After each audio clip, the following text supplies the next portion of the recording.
Okay, hopefully everybody can hear me right now. We have a little bit of gremlins in the system once again, so I'll start over. So, tonight, we're talking about what is the road to wealth? Is it really that simple?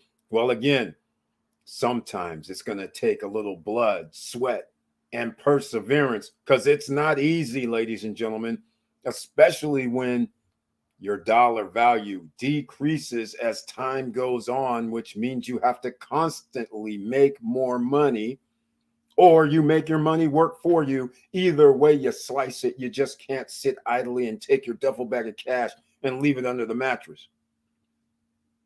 It loses value.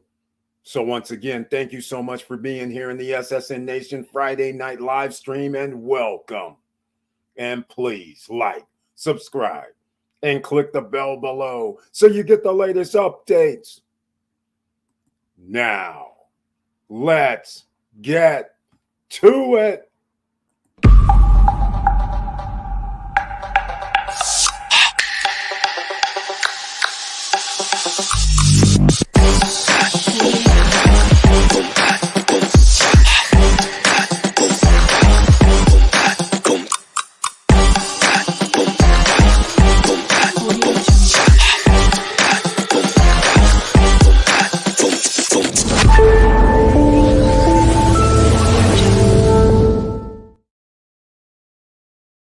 All right, ladies and gentlemen, it's a Friday night, Financial Fridays. That's what we're going to call this one tonight. And for everybody that's going to watch this in replay, there's going to be a little edit because clearly there was some things going on at the beginning of this live stream. And I want to thank you for hanging in there. And I had the time off. It was for midnight apparently as well. So instead, it's the normal 9:10-ish p.m.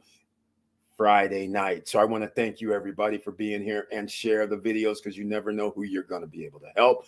And like I said at the beginning, smash that button, the like button that is, because we got to get the road to wealth. And luckily, if you've been here for the last 4 years, then you guys know, well, maybe you don't know, you've always been on the road to wealth because you have to take a chance with our duffel bag of cash. And that's what we're going to talk about some more today. But first, we got to talk about what happened in the stock market. And look who's in the house. Laverne Penix is here. Welcome to the SSN Nation Friday night live stream. Thank you so much for being here with the icon next to his name, which means he's a member of the channel. Thank you so much for that. And the nickname, the AKA, Mr. Cool is in the house. And he brings his tagline, ladies and gentlemen. Hello, SSN Nation. I hope everyone is doing well. It's time to make some money. I received a notification in trailer. Thank you so much, Mr. Cool, for letting me know about this. If you received the notification from YouTube and saw the trailer, please let me know either one. I would appreciate it. Thank you so much again, Mr. Cool. And also no sound. Yes, there was no sound. It went out. Oh, yeah, it was definitely a problem at the beginning. The gremlins are in the house, but the show must go on. It's like real life. I start a business. Well, that one didn't work. I started another one. That one, doggone it, didn't work. I wasted all that time and energy. I started the fifth one. That one didn't work. Because why? Millionaires fail 17 times on average, ladies and gentlemen. They just don't give up. And that's the lesson of the day to start this out. Do not give up on your goals and dreams. Even if you fail, failure is a lesson. You have valuable lessons that you learn. So Victor Marrero's in the house. Welcome to the SSN Nation Friday night live stream. And he has the icon next to his name as well. Thank you so much for being here once again. And he brings one of two taglines. This one is, hello all, let's do this. And that's what we're going to do. We have a lot to discuss. What is the road to wealth? Well, I'm going to show you the road to wealth. It's not that hard. There's a playbook, but most people don't want to go with the playbook.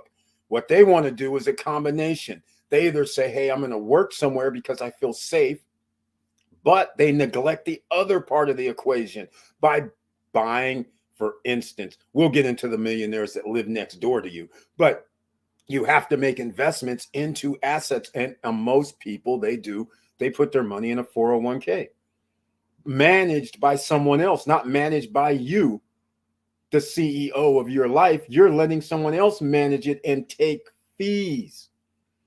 So what a lot of people don't understand is that you can build up your 401k over time. I mean, there's people that have $1 million or more after working somewhere for 30, 40 years. The reason is they put it in and they get their 10% annually for 20 years, let's say 25 years. That accumulates to be a lot of money, especially if you start putting in, $10,000 or $6,000 per year, and you are getting a 10% return, let's say, because that's what the stock market has been. At the end of 20, 25, 30 years of working, that's a lot of money. Because automatically, if you go, okay, I worked somewhere 20 years and put in 10,000 a year, that's 200,000 over the range. That's 20 years, but most people don't work 20 years. You work longer than that. But the point I'm trying to make is now along the way, you were getting, let's just say 10% every year on top of that, compounded. So that 200 ends up being $1 million or 800,000 or more. It just depends on what's happened over the course of the last 20, 25 years. But the point I'm trying to make is some of that, sometimes 1% a year has been taken out. So just think that you have $1 million, and because you let someone else manage your money, it could have been 1.3, 1.5, 1.6, because 1% per year is every year based on your balance or what they've done. Think about it, ladies and gentlemen. It starts adding up, and there's some funds that charge more than that, and then there's some that charge less. But that's just the tip of the iceberg. So we're going to talk about a lot of things, but let's get into the stock market just today. We're going to go do a snapshot, go look and see what happened today. I already know, but some people who may be watching our channel, they don't know. So what do you see? You see something that's interesting. It normally comes up. What you see, or going to see here shortly, is the Dow Jones today was positive, just slightly, 0.10%, and equally S&P 500 and NASDAQ on the other side, negative 0.12, negative 0.18. Nothing even significant either way. The reason why there's nothing significant either way is simply because, let's call it what it is. There's no news that came out, right? Powell already gave his nonsense, talking reckless again, talking about, well, we'll just reduce the rate hikes. Okay, markets went euphoric for 2-3 days. No biggie. Now we have to get back to the business at hand. Jobs, there's going to be more layoffs coming. No way around it. Contraction of your government, of whatever spends, and all of that borrows. That reduces the amount of debt money that's floating around. So there's a contraction of the economy. That means I have to lay off because the most expensive thing is employment. So keep in mind, with all that going on, let's get into what we're talking about tonight. I am going to show people, this is the thing. If you're watching me on YouTube, that means you're part of the social community, social media community as well. And the thing is, when social media came out, it was nothing more than a highlight reel. That's what it was like to me. And I'm going to give a story before I get into the highlight reel. And again, Facebook came out and it's early 2000s. And somebody says, hey, sign up on Facebook because that's where our high school reunion is going to connect, right? Everybody can sign up on Facebook. We know you're coming or whatever the case may be. I wasn't signed up on Facebook. I could care less because it's social media as far as I'm concerned. So I signed up. And then when I signed up, I noticed everybody was like posting simple things like when they went out to eat, and they're posting when they went on vacation, or where they're staying somewhere. It was just basically the highlight reels of nice play, whatever they thought was nice that they did, things like that. So I thought that's what Facebook was. And I was like, oh, well, geez, I didn't know people were just posting up what they do or where they're at and how they do things. So anyhow, I sign up for the high school reunion.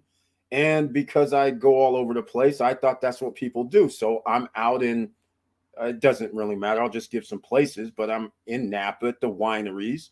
So I'm showing wineries, eating, drinking for 1 day, 2 days, 3 days, 4 days. Then the next thing, I'm down in LA, hanging out somewhere, I don't know, Santa Monica, Venice, whatever, down Hollywood, whatever. Posted up some pictures. Next thing you know, I'm in Vegas, and I'm hanging in Vegas and at the pool parties, at the Tao and all this. And I'm just thinking that's what people do. Well, what ends up happening, because I signed up in my high school group, all of a sudden, some of my high school friends, even though I haven't seen them in a long time, I start getting these messages like, hey, it must be nice that you're retired. And I didn't think nothing of it. I'm like, what do you mean? I was like, I don't understand. And so that human highlight thing back then turns into people are showing off all the time, fancier cars, big trips. We got to go to Dubai or wherever else people consider, Fiji Islands. Showing off all this stuff is the way social media is now. So people think making a lot of money is simple. It's not that. It's simple. It's maintaining and keeping it is what the hard part is. And spending it means you have to make more. So that is the little fallacy that goes on now, because people think it's too easy, because they think they see all these influencers and people traveling all over doing all this upscale stuff, not realizing some of the times they have 200,000 followers or more, and they get free trips, free whatever, and people don't realize that's not the same as you. You are the millionaire next door. You are the ordinary citizen. You're not these people, unless you want to get a channel where you're going to be getting 100,000, 200,000, a million, and all these views. Then you too will have these sponsorships and things like that. But that's a lot of hard work. They can't just stop. They just can't stop, right? Because if they stop, then they won't have the income coming in. We don't want that for you. We want you to be able not to worry about it and always have vehicles. Notice I used the plural, S, vehicles, multiple streams, multiple ways that you can make money. There's no one way to make money. Now, let's get to the millionaire next door. So we get the millionaire portfolio. How about millionaire file? That millionaire profile. Let's just go down here, because a lot of people who are new here may not have heard the last 3-4 years that the millionaires live right next door to you. You don't even realize it. Check this out. Notice, here's the millionaires. This is the house. A millionaire buys a house that's only like $350,000, and actually, it's generally known that it's $400,000 or less is what a millionaire's house is worth. They don't own these freaking $2 million, $5 million, $10 million pads. All right. They just live in your neighborhood driving a normal car, and they say, I'll get this house at $350,000. Why? Because it's reasonable, affordable. That extra 1,000 or 2,000 square feet, you're not going to be there anyhow. Think about it right now, ladies and gentlemen. How many rooms in your condo, house, that you actually utilize normally from 5 days a week?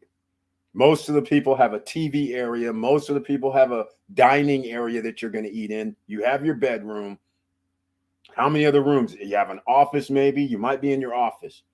After that, you're not going to be in 3 or 4 other bedrooms. You're going to be in your own bedroom.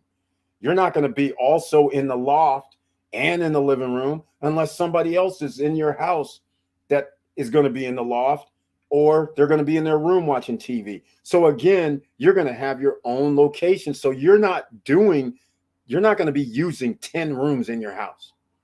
So why would you have to get a big house? Because people see all this winning, allegedly, right? So they're thinking that's what they need to do. And what do you have? You have people buying homes, overpriced homes, but millionaires say, I don't need to do that. Just give me that house that's like 2,800 square feet, $400,000 or less. I'm good. Look at the car, ladies and gentlemen, $10,000. Now, I will say this. You guys are not new. You guys know what's happening. This is how you get wealthy and rich. Notice they're keeping their assets and liabilities under a certain number, because that way they don't have the expenses that go along with it. Remember, a car is a liability. There's expenses. If you buy, let's just Mercedes, BMWs, whatever, people know after it's out of the warranty period, along with the Porsches, along with the Lamborghinis and all that, once it's out of warranty, that could be a simple repair that should be $3,000, could be 20 grand, right? So again, a millionaire profile says, well, just give me that car, that little Toyota that I was able to buy for 15,000 or 10,000, used or new. Let me just drive that around because I'm just going point A to point B. What difference does it make how I arrive? So once again, they're not overspending for these liabilities. Notice the retirement fund. 600K is normally what a millionaire will have. Check that out. It's not $1 million. It's not $1 million. That's the funniest thing, right? It's not $2 million. It's 600,000, and a $350,000 house, 10,000. Stocks only 80,000, and you thought you were behind the curve? You're not behind the curve, ladies and gentlemen. All this is doable. Even in a 20-year span, this is doable.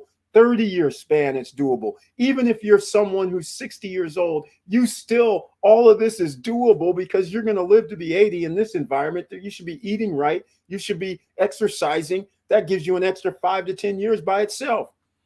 All right. So stocks are 80,000. Mutual funds is another 100,000.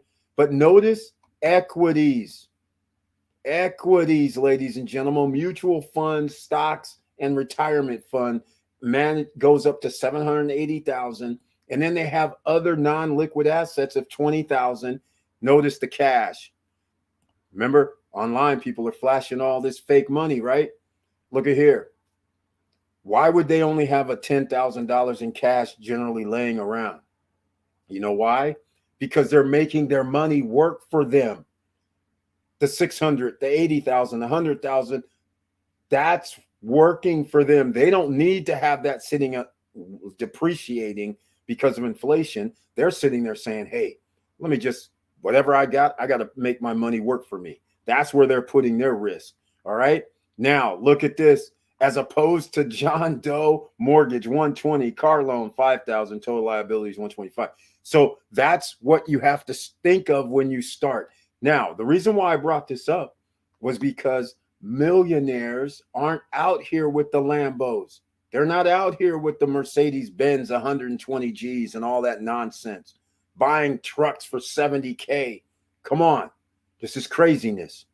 They're sitting there going, I'd rather, if somebody said, I'm going to put 10% down for a vehicle and that vehicle's 60 grand, that's 6K. They're sitting there going, why would I do that? I'll put it into equities. And then I'm going to put it into something that gives me a return on my investment as well. But that's their profile. That's the millionaire's profile. I just wanted to let you know. In fact, I don't know if I'll have a link down below for this, but here you go. Here you go. I'll put this link to this article so you can go check this out, ladies and gentlemen, because this is major. Once you get your mind right, you stop chasing certain things and you're saying, you know what, this is all I need. And then just move along year after year after year. And the next thing you know, you'll find yourself at 5 to 10 years. You'll be surprised if you just keep your head down and don't pay attention. You will be surprised. All right. Let's see. Maria Barnes is in the house. welcome to the SSN Nation Friday night live stream. Thank you so much for being here. And she brings one of two taglines. Hello, Eric and SSN family. Hello to you. I hope everybody's doing well. I got the notification and trailer. Thank you so much. That's two people tonight. Much appreciated. And this is Mrs. Cool is in the building, ladies and gentlemen. Thank you once again, Maria Barnes. I appreciate it greatly for being here and let me know about the notification and trailer. Victor Marrero says, keep investing. I know the road is rough right now, but we're getting close to the green highway. Exactly. Building wealth takes time, persistence, and consistency. There you go. Thank you so much, Victor Marrero. Take time to build the financial muscle. That's very well said, ladies and gentlemen. Laying it out for you nice and simple. And some of you are sitting there going, Eric, hold on. This doesn't sound too simple for me. You haven't given me any direction on how we can make this happen. And then I'll say, au contraire. Check out some of the videos. What do you have to do? Stock market, real estate investing, real estate purchases. You have to live somewhere. So buy a house in 2024. Why do I say that? If you don't already have a home, buy a house in 2024 because interest rates will be 9% or more. Home prices will have dropped 30, 40, 50%. Depending on what your market is, it could be more than that. And you're going to say, eat it up, buy it. And some people are going to be in your ear saying, hey, man, you know the interest rate's 9%, 9.5%. You shouldn't be buying a house right now. And you're going to look at them and go, hey, what do you mean? This house used to be $500,000. Now it's $300,000. What do you mean I shouldn't buy it at this price point? Because I can always refi as they bring the federal funds rate down. So unlike you, who when you bought your house in $500,000 and you have a 3.5% loan, you still owe $400,000. I, on the other hand, only owe $300,000. And when they bring the interest rates down from 9%, where I'm paying $2,400 a month, and they bring it down to 5%, I'll refi it. And now I'm only going to be paying $1,500 a month. And my house is going to be worth just as much as your house. So I have equity that I get to use. That's where the billionaires come in. All right. But thank you very much, Victor Marrero. I appreciate that comment. And Apex 47 is in the house. Welcome to the SSN Nation Friday night live stream. Thank you so much for being here. And hey to you too. Thank you so much for being here. Again, I'll say it. Nice to see you in the house. Hey, hey, hey. If anybody has anything to say, you can always comment in the chat room. Good point. Having a YouTube channel with all those views is a full-time job. My idea of a YouTube channel at retirement is to have fun traveling around the world. I want a hobby, not a job. Exactly, Victor Marrero. Exactly, because a job is just like a schedule, just like when I do Monday, Wednesday, Friday. It's almost like it is like a job because you have to check in. We got to have that live stream Monday, Wednesday, Friday. And then if I added another one, that'd be another day. So you don't get to just arbitrarily hang out, do whatever you want, unless, like Victor Marrero says, you're in the industry, such as traveling around. You just roll tape and then you just upload, except, you can do a simple intro and exit, and then you just upload. This is where we're at. We're having fun. Check it out. Easy. Because that's what generally I used to do. And I thought it was kind of funny when I did that back in the day. I'd be here, there, and whatever, post a little thing, because me and Helmuth had this little thing back and forth. So it was kind of funny. But now this is a whole business entity that you could create. But with that comes responsibility. So millionaires have choices that they can do. All right. And Victor Marrero saying, hey, man, I'm going to go a different route. If I'm on YouTube, I'm going to pick my channel name, and it's going to be based on me having fun, spinning around the world, doing what I want. So therefore, it's not like a job. So keep in mind. And that's the one thing about YouTube and social media. People can't just leave because they have revenues coming in. So if they stop producing any videos and they're big time getting the 10,000 to 20,000 to 50,000 views, That's a significant amount of money. You stop doing that, all of a sudden that stream of revenue is gone.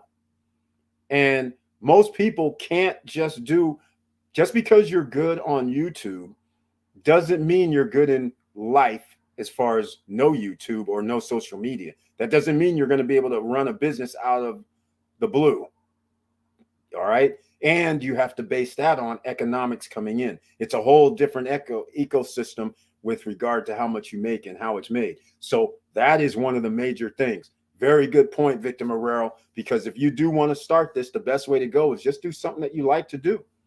So I always like to do this experiment, which has been 4 years now. I wasn't planning on doing this for 4 years plus, 4.5. I wasn't planning on doing it. I thought I was just going to come out, do videos, and I used to do them like once or twice a week, telling people about how I can help. And the next thing I know, I was just like, you know what? Actually, there's a lot of people. I started watching other Instagram, YouTube, and people were coming out with all this nonsensical stuff. I said, hold on. Let me start telling people how you actually build it up, just like what we're talking about tonight. What is the road to wealth? Well, let's get into some more items, because now that you know the millionaire portfolio is not far off from what you are already. That's what a lot of people don't understand. You're saying, I want to be a millionaire. Well, you realize you're not that far off, because a millionaire, again, I'll go over it. They only have a house that's worth $350,000, $400,000. Most people can get a house that's $350,000, $300,000, $250,000. A car, $10,000 car. Well, cars go down in value. So if you bought a car and it's 8 years old, it's probably only worth $10,000 or less, or 10 years old. Stocks, you can get up to $80,000. You can get mutual funds up to $100,000. You can get retirement funds after 10 to 20 years, $600,000. This is all doable. This isn't over the top. And you guys, a lot of people watching saying, oh, no, man, I need to see the Lambos. I need to see the Porsche G2, G3s, all this stuff. All I'm saying is that's not how it works. All right. And that's why we talk about the real solutions here and what to do in real time, how you should be building the wealth tree. All right. I'm going to show you guys the other item that I talked about the other day, and we'll get into some more. In fact, let me just shout out. Okay. I talked about this on Monday, Wednesday, and now today on the live stream. M as in Mary, V as in Victor, O as in Oscar. Think about that stock. All right. It's an oil stock.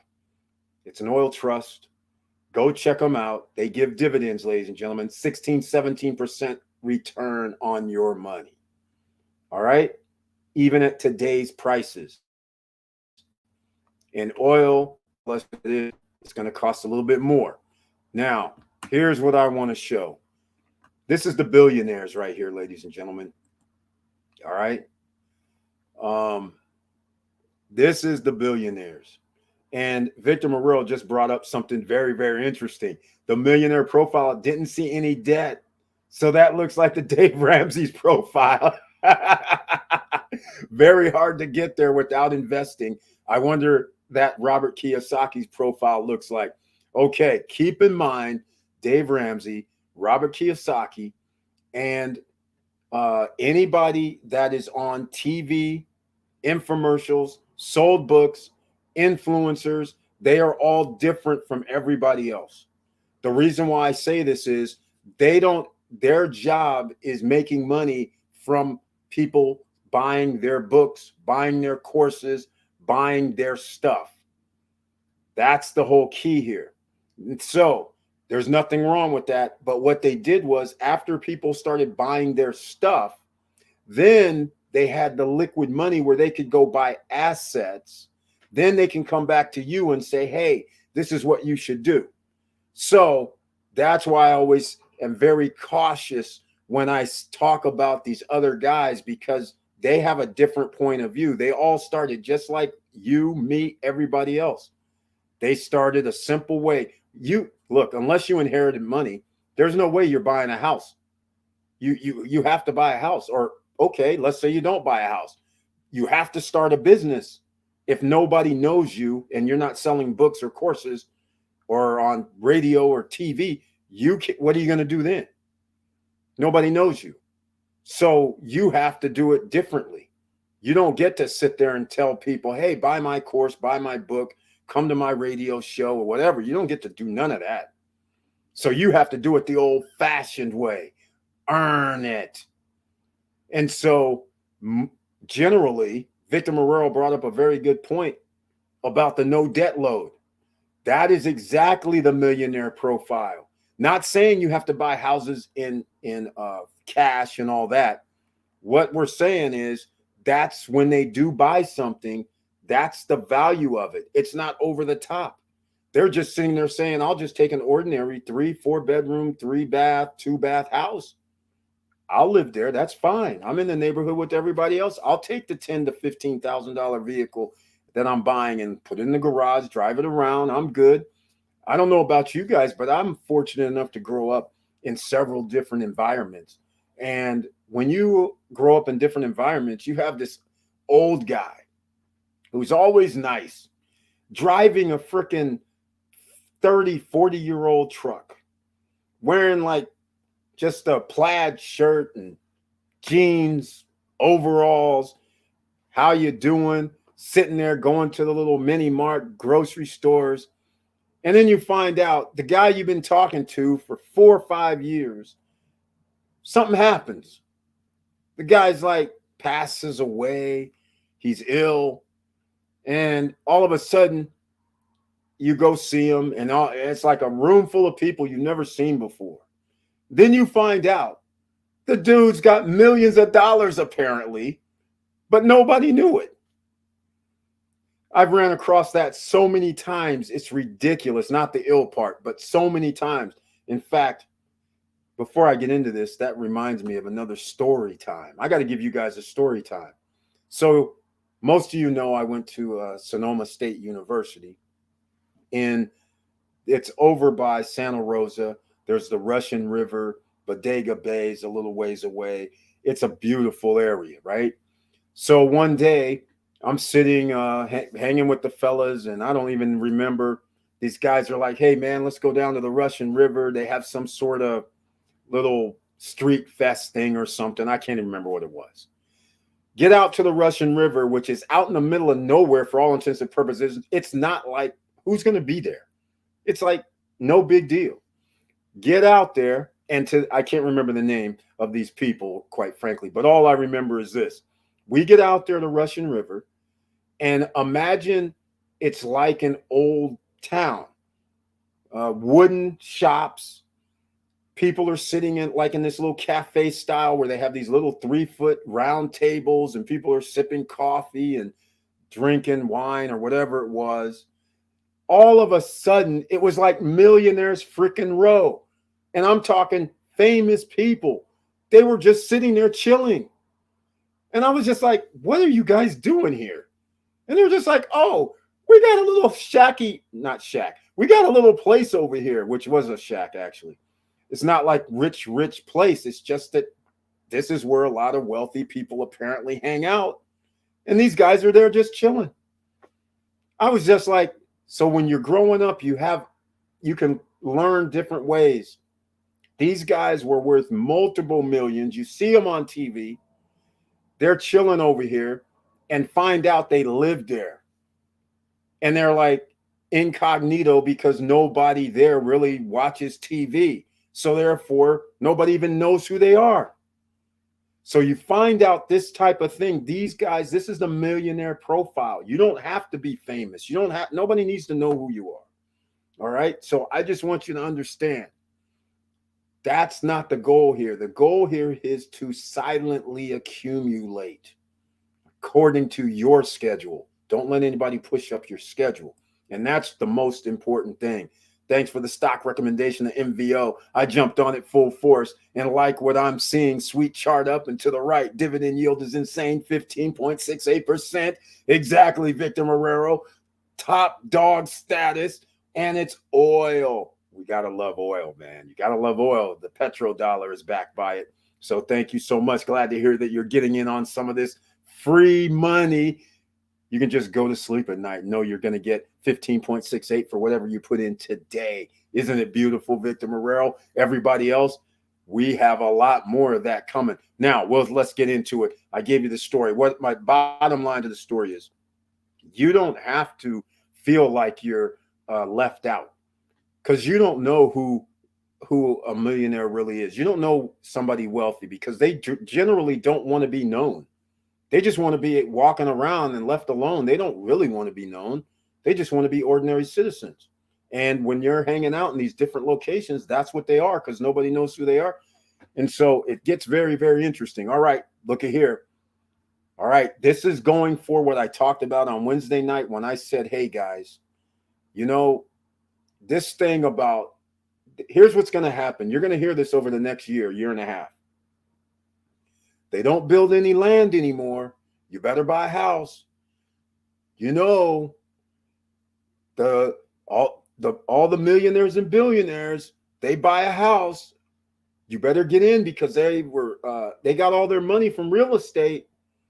You guys are going to hear this over the next 2 years like it's a record playing over and over and over. Why? Because they need your money. That's why they're going to give you these. So you get you that FOMO, fear of missing out, and just like they did in the last 2 years. People are overpaying above asking price. Oh, the price will never come down. Keep buying. You know, they don't make more land. I'm just like, man, do you know how much land is vacant in America? Come on now. But people don't think that way. So notice, here's the list. This is the billionaires list, ladies and gentlemen, that I have on the screen. All right. I made a video about this before, and actually there's less billionaires now than there was like 3 years ago. It was in the 3,500, 3,600. There's less, because some billionaires have been acting a fool lately. Just saying. They're off the list, along with FTX, and there's about 5 or 6 of those guys with FTX situation that are off the billionaires list too. Not only is SBF off, but so is the CEO of Alameda off. So is their executives with them off. They all screwed up. So they lost about 5 or 6 right there. But anyhow, here it is. Number 1, which you guys know we've been talking about here. Finance and investments. Finance and investments. You guys know what chart's coming up next. 393 is number 1. So there you go. When your kids are going, I don't want to learn finance. I don't want to learn math. I don't want to understand. Hey, just tell them, here's the list.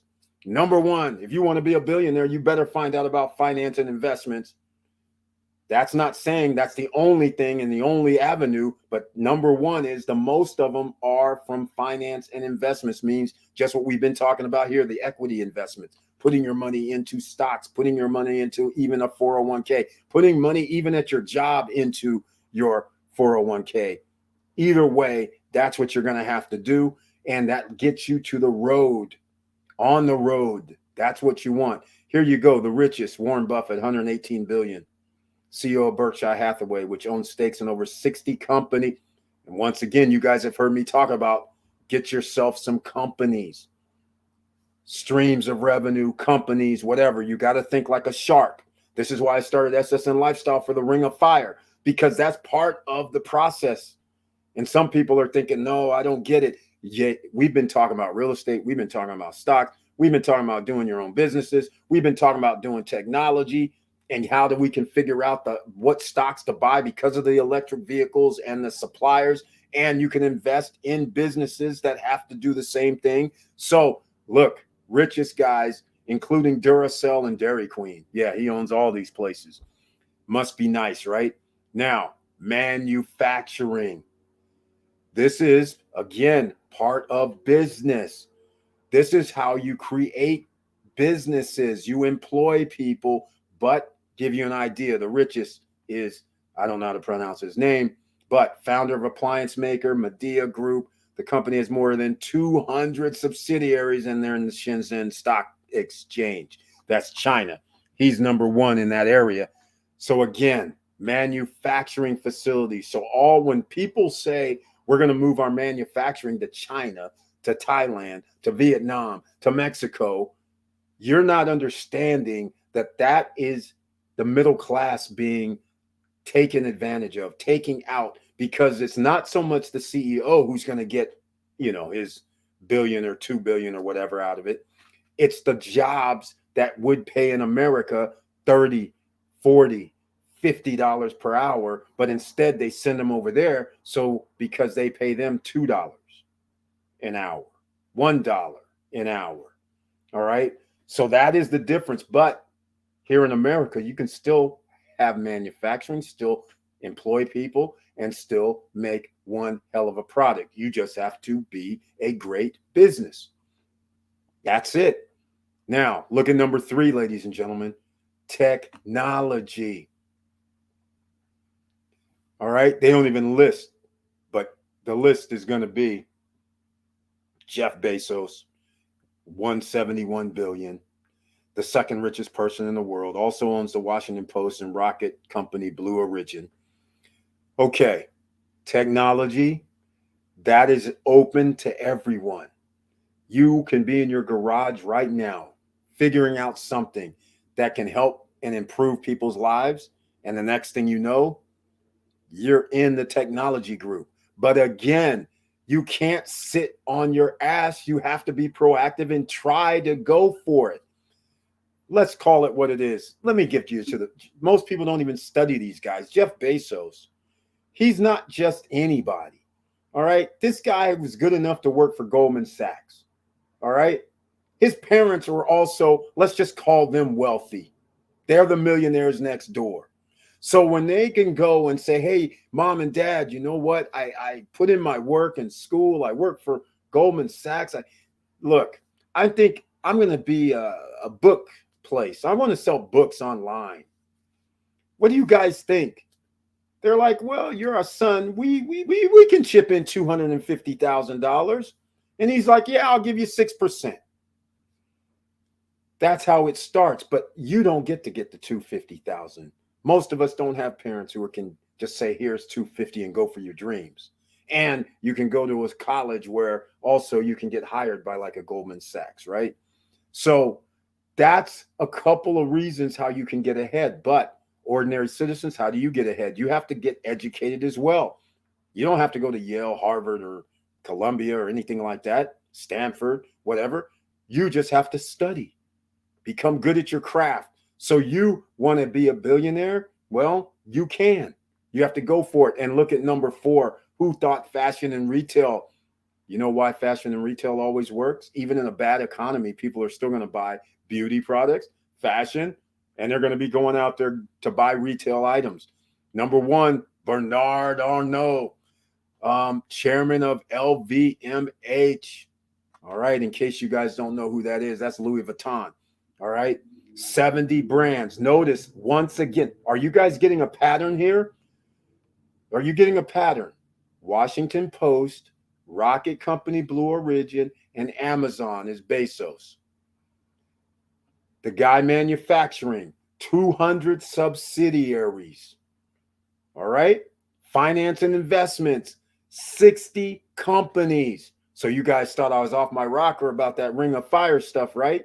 That was the final phase, because once you guys start getting your nails and fingers into things that are making money while you're out playing golf, while you're out traveling around, and you still are going to have that passive income coming in off of somebody else's business, that's what the goal is here, ladies and gentlemen. That's the final frontier. After you have the stocks, after you have your businesses, after you actually invest in other businesses, now you're rocking. Now you're gone. Okay? Notice the same thing on this list, though. These guys, the top 4, the main guy, they always have multiple businesses. All right. Healthcare. And this is not going to be any different. Number 5 is healthcare. Hey, where's real estate at? It's coming, but it ain't number 1 like they've been leading people to believe. All right. Here's the guys from India for the healthcare, and that's about to skyrocket. Serum Institute, world's largest vaccine maker by doses.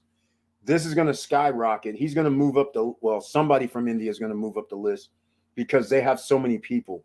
So that's what's going to happen there. Food and beverage. Once again, this guy, Beijing Wantan Biological Pharmacy and Bottled Water Company, Nong Fu Springs. food and beverage, Coke, Pepsi. You should invest in Coke and Pepsi anytime. All right. Even though they only give a 1.52% return for dividends, food and beverage is always going to be consumed. And if you're failing, these guys get to pick you up for pennies on the dollar and take your little 0.5 or 2% or 1% market share. They don't mind that. They don't have to create the new drinks. And that makes it very unique. So again, notice more than one company. All right. One guy, he's this guy, pharmacy and bottled water company. All right. Now, number 7, real estate. Not number 1, not number 2, not 3, not 4, not 5, not 6, but 7. Lee Shao-Key. Now, he's not in America. Before that, he started Henderson Land Development in 1976, which makes up the majority of his wealth. Now, I don't know about this guy, but Henderson Land Development, could that be Vegas? I don't think so, because Howard Hughes put that under lockdown in 1960s. He said, hey, let me buy up all this $40 an acre land out here. It was like, all right. Number 8, diversified. This is the chairman of Reliance Industries, petrochemicals, oil and gas, retail and telecommunications. So when we start talking about the crypto space and we start talking about the debt box node, if you don't know about the debt box node, ladies and gentlemen, this is your chance to be just like this billionaire here and get your fingers and nails and yourself into oil, natural gas, aluminum, and a scanner system that only 3 people on the planet even can do it. And only one company has the proprietary technology and number 1. The other 2 companies, one disappeared who was in Ukraine, and the second company doesn't have the same technology as the guys working with the debt box node. So you can actually buy a license that mines, and you can get your fingers and nails and your pockets into their pockets. And if you want to find out about the debt box node, I suggest you search the channel. Crypto meets commodities, oil, natural gas, agriculture, bauxite, aluminum, iron, the scanner system, platinum, rhodium, all of that. You can be part of it, ladies and gentlemen. So check that out. Even though you're not running the company, get your hands in it. You invest in it like a shark. Media and entertainment, Michael Bloomberg, you guys know who he is. He owns a lot of media empire. So multiple companies, and that's number 9. Number 10 is energy. And again, petrochemical, polyester, textiles. So that's your top 10. So anybody know what stocks we were talking about? We've always talked about the energy. Got to do that. We talked about being diversified. And once again, there's oil, there's gas, there's retail, just like we were talking about right now. MVO, that's oil company and oil trust. Giving people 15, 16% returns annually for what you put in now when you buy that stock. All right, let me know what you guys think. Real estate, we're talking about pre-construction real estate here on this channel also. So you guys are buying at the lowest point and being able to reap the rewards just by not doing anything, letting it sit and then wait till they build the project and you come out ahead with appreciation. So you guys are noticing anything here. Media and entertainment, you're not so much going to be in that as an individual because you're generally going to have to buy it. Food and beverage, we're not in that unless you want to take a stock exposure. Healthcare, not really in that. Fashion and retail, well, healthcare, because of that, SSN Lifestyle members, that's why we have health products. So you could have exposure by either referring people or selling it. So once again, you guys see me personally, I have my fingers in half of this list: technology, manufacturing, and then finance and investments. Pretty much everybody needs to be there, no matter who you are, whether you're a billionaire, millionaire, or not. That's how you have to make your money work for you easily. All right. Let me know what you guys think. Maybe somebody has made comments because I was on the other screen in the meantime. Leah Dennis is in the house. Welcome to the SSN Nation.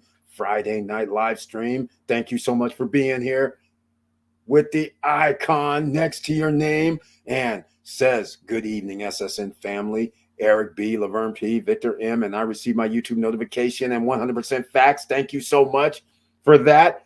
And very, very nice to see you once again on this Friday evening. Ladies and gentlemen, now, what is the road to wealth? I've given you the road, the playbook you've known all along and didn't realize I was taking you down the path with the credit talk. You're like, he's talk credit, right? Because if you want to make things go boom, sometimes you might have to use your credit. You might need to use loans. So therefore, that's very important. Then you're saying, hey, why does he keep talking about this pre-construction? Because it's like a gold mine. If you can get in early, everybody's doing the same thing now. Victor Marrero, he got Margaritaville 300K fully furnished. People thought he was probably crazy going, what are you doing? That's not like downtown Disney. That's not that's not the right location. Well, he studied. He knew what was going to come. He had a feeling. He's like, hey, check this out. I think I'm going to be in the right place, right time, right spot. And yes, I don't know what the property's worth now, but I can tell you this.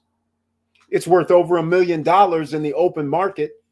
I'm going to tell you that right now because I know he makes over 100K a year, or revenue wise, it makes over 100K a year. 10 times means $1 million.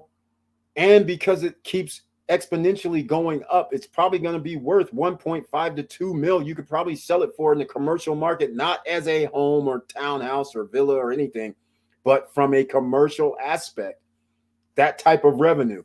Ladies and gentlemen, that's what I'm talking about. But it's worth more than that to an individual because you have passive income coming in.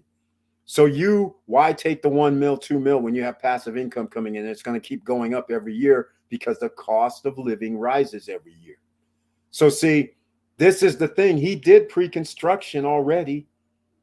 So he did it in Orlando. We're doing it now in Punta Cana, right? Did it before 20 years ago in Mexico. When you could buy stuff just like what happened in Punta Cana like 3 years ago, 80 grand, 50 grand for condos and stuff. It was crazy. So once again, same thing happens. You just have to know where to be, where to go. And luckily, if you're here, then you guys already know. And once again, I got to give a shout out to everybody here that's who bought in Punta Cana or not, whoever bought in Dominican Republic, or you bought in Mexico. I got to give a shout out to everybody saying congratulations. Because you don't know what you have done. I know what you have done.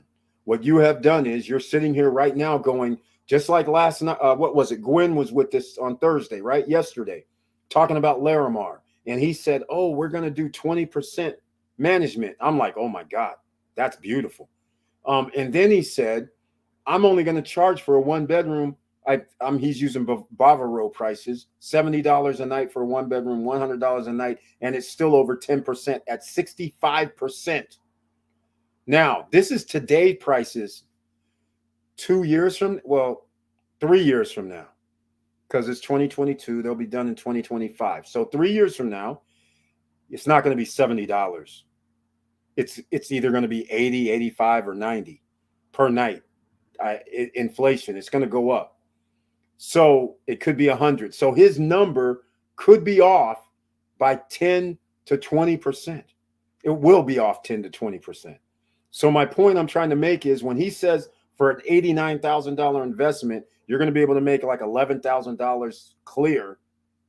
All of a sudden it could be 14,000, 15,000 profit clear net operating income.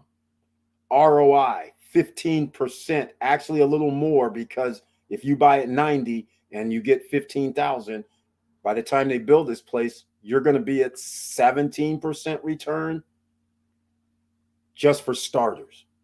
Now, think about it, ladies and gentlemen. Everybody's going to win. And you get to hold on to it for a very, very long time in your rocking chair. Your grandkids are sitting around. Yeah, I bought this place over here because I was watching this YouTube channel. All right, I just got to have a little fun. All right, Maria Barnes says hello, Leah, and Leah was showing some love to everybody. Once again, Leah, very nice to see you from the NJ. All right, Victor, hi, Leah. Good evening from Victor Morero, showing some love as well. Okay, ladies and gentlemen, so what do you think so far? Is this road to wealth too hard? You've been doing it the whole time. We've been having fun while you're doing it. I must say that. You've been doing it the whole time. And like I said, the last frontier is most people don't want to do business. Well, you don't have to do business. You act like a shark. You invest in businesses, thus the ring of fire business opportunities. That's what you do. Some people may say, Eric, quit talking about the ring of fire. I don't know what that is. Well, you got to go to SSN Lifestyle and go check that out.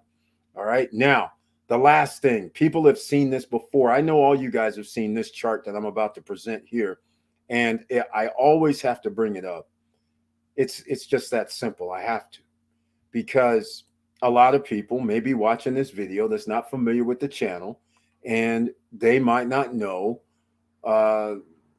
what millionaires and billionaires do. They've heard me talk about it, and now I have to bust out the old chart and let people see for themselves what assets make up wealth, so there's no misconception. None, zero, nada. Most people messing around and having a job and not having anything else, they're going to fall in a certain category, because you can only have so much disposable income after expenses when you only have a job and don't have the extra streams of revenue. So you're going to have a longer time to put money away to work for you. So what do? Here's the chart, ladies and gentlemen. This is the one. There's no misunderstandings whatsoever.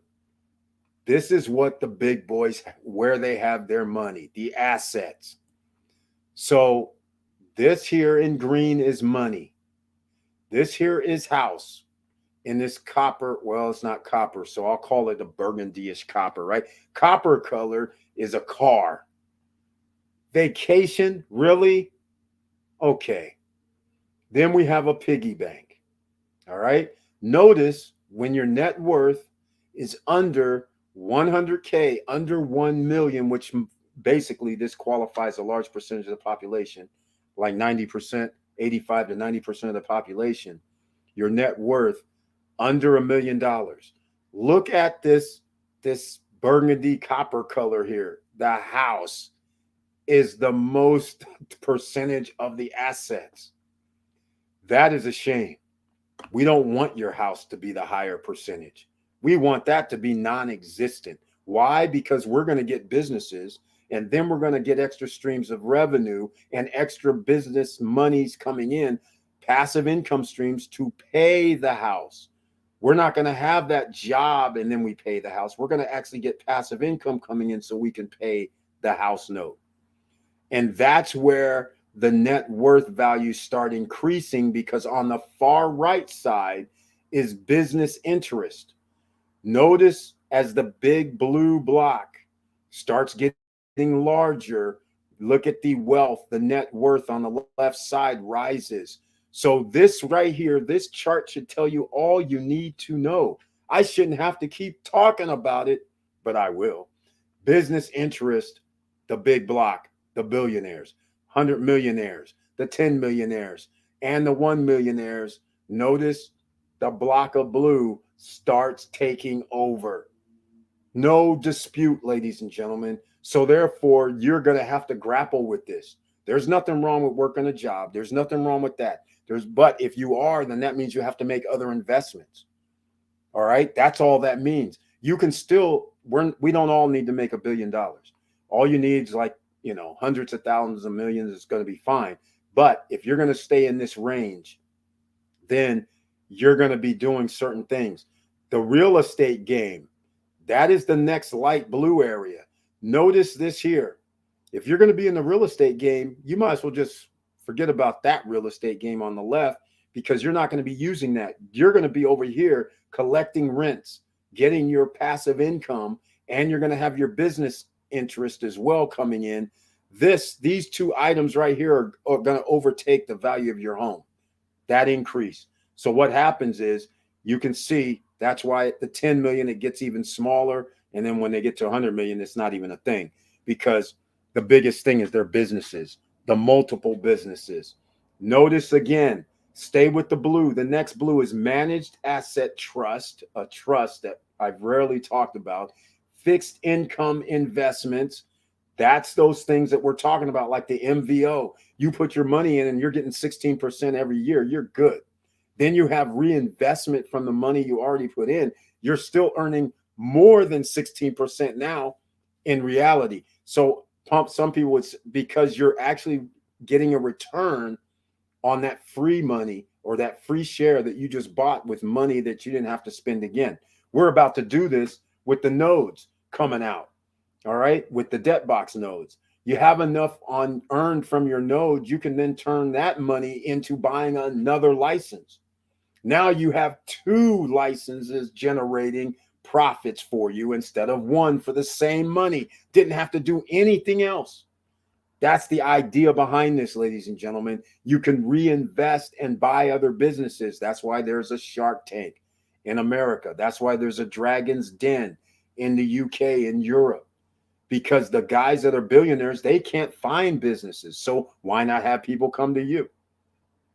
That's the same thing. So this chart right here, stocks is the next blue. Now, all of these blues is what we've talked about. All of this. And you know I don't talk about mutual funds, right? I don't talk about them generally, because in this day and age, you have ETFs on the stock market. You have hedge funds, you have capital companies, you have REITs. You can do all kind of things. That mutual funds are fine. But again, when you start moving up the ladder with net worth, things, all these at the bottom on the right-hand side take over. I'm going to put a link down below in the chat room so everybody can see this for themselves. And you can always go to that, because some of your friends may not understand as well why you're stuck, why we're stuck. Because again, inflation robs you. And it's not so much inflation. There's so many factors that people just use the word inflation. Even I'm guilty of it. The factors are this: the businesses, the cost of doing business rises every year. So therefore, if I just say I make something for $10, but now it costs me 10% more, that means now it's going to cost $10.10. But that 10% more isn't just the end be all. I have other considerations. I have employees that I might have to give a few of them a raise. So that's not going to be, that's 10% too. So the next thing you know, that $10 thing is going to have to be $11. Right? Just for me to stay even and still make a little profit. So I have to make it a 10% increase instead of just a little 1% or 2% increase, because I gave people 3% raises. And now that means that has to cost 3% more, and I have to still make profit. So I have to add on something, right? So another 3% makes it 6%. So that's how prices will continually rise. And that's why businesses continually are able to make money. So that's how that's going to work there. So you understand. Let's see. Leah Dennis says, what do you think about investing in gold and silver? First, I always recommend you should get, I'll just give you my opinion. What I do, it's very, very small. It's like less than 5%. And there's a reason why. It's very, very simple. I would rather invest, if you're going to have gold exposure, then I'd rather put it into something that's on the stock market, like a miners or an ETF fund, or that gives me a return, a dividend. All right. So GLD, they give me a dividend. AUY, I get a dividend. Because the way I look at it is, let's just say for the sake of argument, I threw in $1,000 into gold or silver. It doesn't matter which one. That $1,000 is earning zero. You might as well just dig a hole in your backyard and just leave it there, because it's not earning you anything. It doesn't do anything, in my opinion, in that way. So some people turn it into, just like people go buy land. So they go, it's a store of value. I'm like, okay, I can store value different ways. I can buy an old car. I can go buy art that's, known quantity, art that's famous or whatever, and stick that on the wall or stick it in a black hole. It's going to be worth more than the gold or silver. All right. I can go buy an old car as well. And 10 years from now or 5 years from now, it's going to be appreciate more than gold or silver. All I'm saying is you should get very small amounts. There's some people that go overboard. I like I said, that's their prerogative. There's people that have silver stacker channels, gold stacker channels. They recommend buying a lot of it. Now, I have other problems and concerns with gold. America's never, ever since 100 years ago, gold pieces and silver pieces aren't looked at as gold and silver pieces when you have the denomination of money on that, on a gold coin, right? If you buy a bar, that's fine, but you're going to find yourself, if gold and silver becomes something that people are going to actually sell, then you're going to have problems beyond your belief, because they're going to start coming up with counterfeit gold plating, silver plating, trying to figure out how they can put something inside, and then 90% of it is actually silver or gold. That's the problem that I think is going to ultimately happen if the world went to that, because people can process those minerals a lot easier than 1,000 years ago, 2,000 years ago, right? So all I'm saying is I'm very cautious. I'd rather buy gold stocks, ETFs that give me 2 or 3 or 4 or 5% return on my money. If I'm going to hold on to gold, there's no reason. And if somebody comes and raids my house, you can't take the gold and silver with you. That's another thing. So I look at it as practical. Sure, if the economy collapses, I can be anywhere in the world and spend gold and silver. Yes, they'll have a value. But once again, I will say this, because this is where I have a little discussions with the stacker guys. I say, hey, man, what happens? Or shall I use real world? Venezuela. All right. Perfect example. Venezuela goes hyperinflation. Things are off the charts. Money's worthless. So people go, oh, I have all this gold and silver. Now I'm referring to the people inside Venezuela. They have gold and silver, right? Guess what happens? The government says, be patriotic. Give us your gold and silver. Oh my, it sounds like 1930 all over again. Give us your gold and silver, because these dollar bills are no good, and you're going to help out our country. Same stuff. Give us your gold and silver. So people were like, hell no. Guess what? They tried to go down and say, hey, how much will you give me for that gold and silver? They made it like, nope, can't do it. Illegal. Can't hold it. Forget about it. Same thing. Oh my, that sounds like 1932 in America. Gold and silver, sorry, bankrupt. And that's why they came up with jewelry, making gold and silver and all that, making it into jewelry so it couldn't get confiscated. But anyhow, Venezuela did the same thing. So next door is Colombia. So people go, oh, no worries. I'm going to go next door to Colombia, and I'm going to trade in my gold and silver there. They'll give me the actual real value. Colombia said, ha ha, we fooled you. No, we're not. So now the guys are going, the gold's worth 1,800. They're going, that's right, except there's a problem. You're in a capitalist system. We know the gold's worth 1,800, but we know you can't sell it anywhere else. So we're going to give you 1,200. Silver, $18. Nah. 10. Take it or leave it. I think we're the only country around you're walking here. That's how it goes down, ladies and gentlemen. So when somebody says, I want all this gold and silver, okay, fine, pass it on to your family, but they're going to still have the same problem. And we won't even get into the challenge that I've given people. I said, okay, they're saying, well, I can be able to buy, I'll give you 2 challenges. People in America, they said, I'm a silver and gold stacker. I can go down to Venezuela and I'll be able to buy up all these businesses or homes very cheap. I said, interesting. Go do it.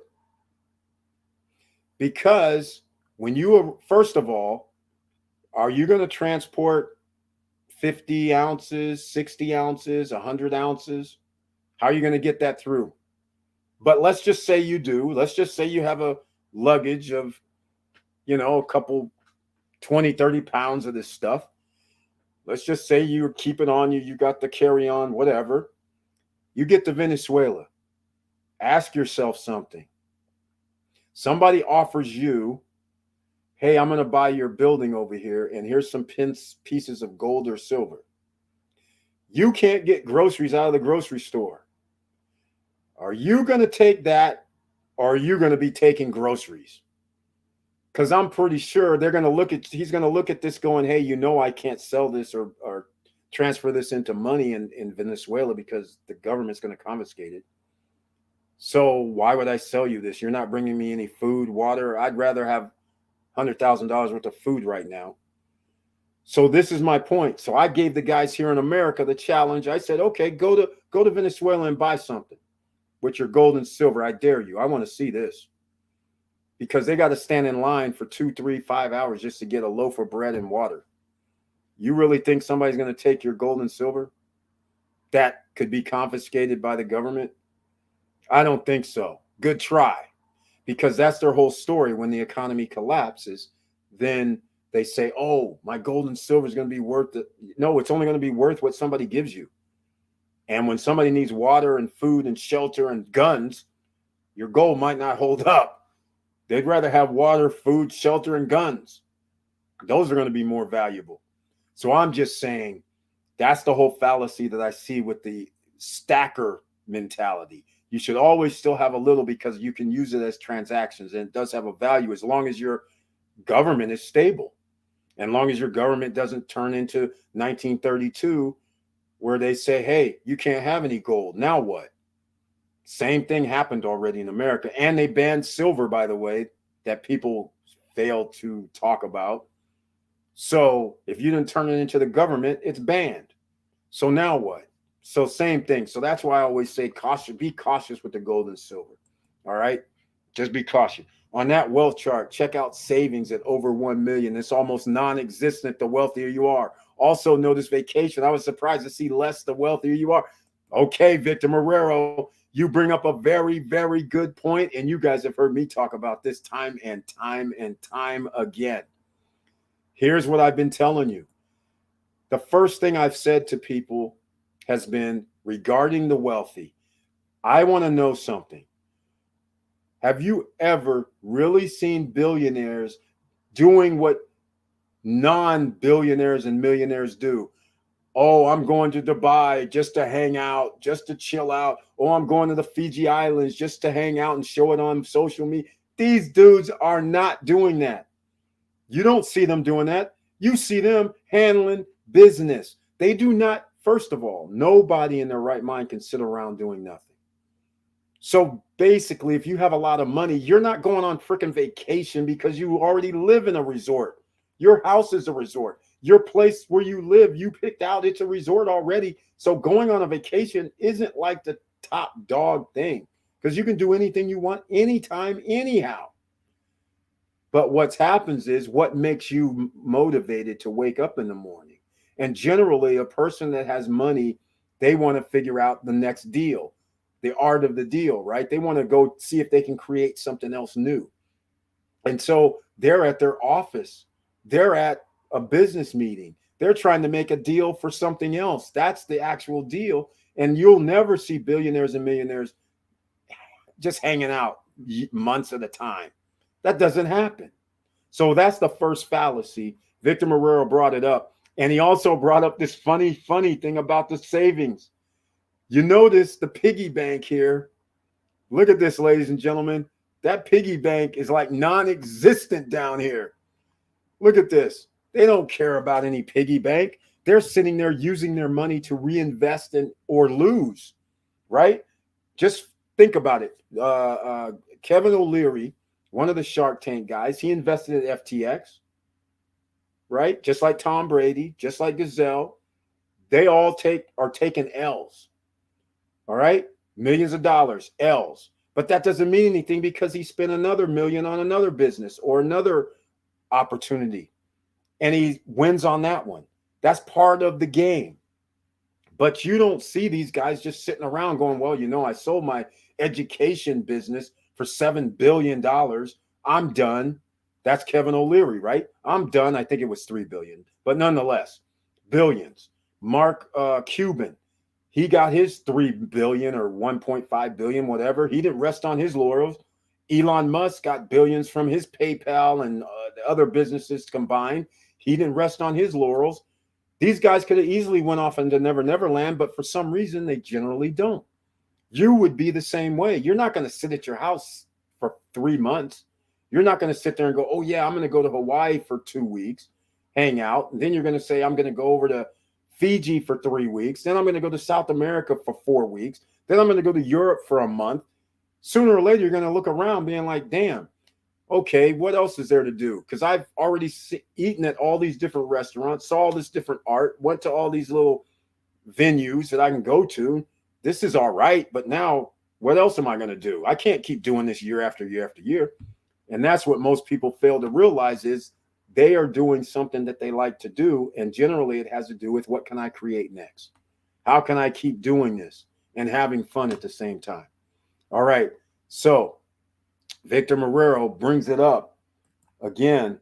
I'll bring it up because he does mention it. He's like, look at this savings at over 1 million. There's no reason to have savings. You want to make your money work for you. Hell, Dan Fleischman, I don't know if people know who he is. This guy, he literally, when he makes any profits, he literally on purpose is trying to find another venue or place he can put his money into to make it work. He does this exact model that Victor Marrero is talking about. On purpose, he goes, okay, I made $100,000. I'm taking 80,000 of it, trying to put it into a business. Literally, he doesn't keep any cash on hand. He has it all in businesses. And what that does is that makes another business has profit. He gets profit. So he's doing the passive income, but a different way. That's what he's doing. The same thing that Laverne Penix, Mr. Cool, is going to be able to do. The same thing that the guys that are in the XPLR business opportunity, the SSN lifestyle, the same thing could occur is what he's doing. So when they give you can take out profits, and when they say there's another license that comes out that's $1,000 or $1,500, you have the money from that business, the profit, and then you're going to take that profit, put it into a business. Maybe it might not be that business. Maybe you guys might want to do another, but all I'm saying is, for all intents and purposes, you're taking that money and investing it into another business where you're going to have another stream of revenue coming in. And then when those two reach a certain number, then you say, hey, we'll take that money and put it in another one. And now you have more streams coming in. That is what these guys do. And that's why there's a Shark Tank and a Dragon's Den. And I can't remember the one in Asia, what they call it. But the same rules apply. That's how they get all the billionaires there. Remember, they started out with what, 4 or 5. Then they have guests come in because they're sitting. Some guys are calling them up saying, hey, hold on a second. I want in. I got a few $100 million at my disposal. Can I come on the Shark Tank? So you have all these other guest appearances, right? From these other multimillionaires or billionaires. And the funniest one of all was on season 1 or 2, I think. I can't remember his name though.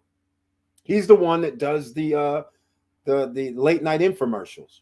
I can't remember his name. And I actually saw him one time and talked to him because I was in Vegas at, or was it Orlando? Okay, I can't remember actually. Another story, another day when I can remember. Oh, Orlando. I was in Orlando on International Drive, come to think of it. And it was a bottles company. Speaking of that, I guess I should give a plug. SSN Lifestyle D3 plus K3, K2, magnesium cream, all in this, ladies and gentlemen. It helps you out with your bones, helps you out with your mind, and you need magnesium because you can find that at SSN Lifestyle. Go to the shop. And we have other total body products as well. But he was at the international show, which was a health industry show. And I was there and I'm looking at, well, I can't remember what it was. It was, man, maybe only 3-4 years ago. Well, it was before I did this. So it must have been 5 years ago. So walking around, looking at some bottles or whatever. And lo and behold, he comes in and we're in the same booth walking around. And so we're chit-chatting for a little bit. He literally said, when I said, hey, what are you doing? He's like, yeah, my booth is over here. So first of all, he was working. So the dude's a billionaire. He's working in a booth to sell something at this health food event. Then he says, yes, and while I'm here, I'm looking for the next innovative product that I can bring to market or that I can market on late night TV. I was like, damn, right on. And so that just goes to show you this is the mentality. He's not thinking, oh, I'm going on vacation after this show. He's thinking, I'm finding another product that I can promote and bring to market or whatever he can do to make some more additional money or streams of revenue because he likes doing it. So again, it gets a lot easier once you understand this is their mentality. This should be your mentality. You shouldn't just rest on your laurels. You should be saying, let me take a little bit of this duffel bag of cash and put it into a vehicle. And like I say, we have people here who's doing the damn thing. Just a perfect example. Mr. Cool said, I like that what's going on with the DebtBox node license. He said, you know what? I'm not just going to get one. I'm going to get 3. So he has 3 of those mining every day, 24 hours a day, 7 days a week. Early stage. When this stuff blows up and it mines and makes more money because of the way the ecosystem works, he already has put himself into position right now. In fact, he has enough in his account where he can actually take out the profits and go buy another license and have both of them generating revenue. That's exactly what you want. He's like, at this point, everybody who's in is more like Charlie Munger and Warren Buffett. This is all they've done for the last 40 years, 50 years. They've taken their money from their business that they purchased or bought and invested in, and then they were able to maneuver and buy another company. And then they just keep doing it. And then once eventually you have 5, 6, 7, 8 companies, now all of a sudden, all you need is 1 year of revenues. And next thing you know, you can buy another company. So they just kept doing it over 50 years. And they're still doing it. They just bought in a crypto company in South America, which remember they said, crypto's nothing, yada, yada. They didn't buy one in the USA. They bought one in South America. All right. So that's how this works, ladies and gentlemen. That's how it works. All right, Leah. Thanks. So true, Eric B. Thanks so much for your great opinion. Thank you. I appreciate it. Yeah, the gold and silver. Yankee Stacking has been on one time, but he's been in the chat room before. So if you want to check out one of the best gold, silver, and point of views on why you should stack or why you should consider getting gold, silver, you got to check out Yankee Stacking. You got to go check him out. Show some love because he usually has live streams. He does videos almost every day. He actually has a coin dealer that people can hear from the coin dealer himself, and they have their point of views, but they're into that gold and metals and things. So they're a little more, hey, get that 10 to 15% type range and hold on to it for a while. And the last note about gold and silver is this, because I've always been curious. What do they mean by hold on to it? That's what I never could get. I can't just wrap my head. That's why I can't recommend, hey, get 20% of your portfolio, because I'm sitting there like, so are you trying to tell me you're never going to sell it? I'm just like, then what's the point? So you're just buying it, and then you're going to pass it on to your children. And what's the point then? Because I can buy MVO right now and earn 16% on my money. I can pass that on. I can buy apples. I can buy Shell. I can buy oil stocks. I can buy electric vehicles companies. It seems to be the same thing to me. I'm just like, except one difference. It's going to appreciate higher than what the gold and silver is going to appreciate, because gold and silver is being manipulated by the government, by the way. Gold and silver should be, first of all, gold should be like $100,000 an ounce. Silver should equally be like 10,000. If you go by inflation over 40 years and see the gold price in 1980, 1975, and you're sitting there looking like, well, gold or silver was, I don't remember what the number is, but let's just say it was $4, $5. And here it is now, $20, right? That's crazy. Over 40 years, it only go $5 or $20, $4 or $20. Meanwhile, you could have bought some security stock, and that stock, if you'd have bought a stock and it would have been $2, $3, now it's 100 and something. Or they would have been giving you dividends for the last 40 years, unlike gold and silver and precious metals, no dividends coming in. So I'm like, man, you left a whole bunch of money on the table after 10, 20, 15 years. You might as well just bought stocks or real estate, because real estate's going to appreciate over time too, more than gold and silver. So again, that's my point of views about it. So here we go. Elon Musk doesn't sleep at home. Exactly. He sleeps at the office. These millionaires are always brainstorming on how to add businesses. They won't be happy otherwise. Exactly. Because it turns into becoming too easy. I'm going to keep using the exact same one for the debt box node. If you guys don't know about it and you're just watching the channel for the first time, search the channel for the debt box node. Crypto meets commodities, debt box node, licenses, XPLR, all of that. You might want to consider getting one. There's links down below. So you want to join, check out the videos first, then join, or you can come in our group opportunity plan, and you can go to SSN Lifestyle and go to the shop, and you'll see some business opportunities, Ring of Fire business opportunities. It's only $250.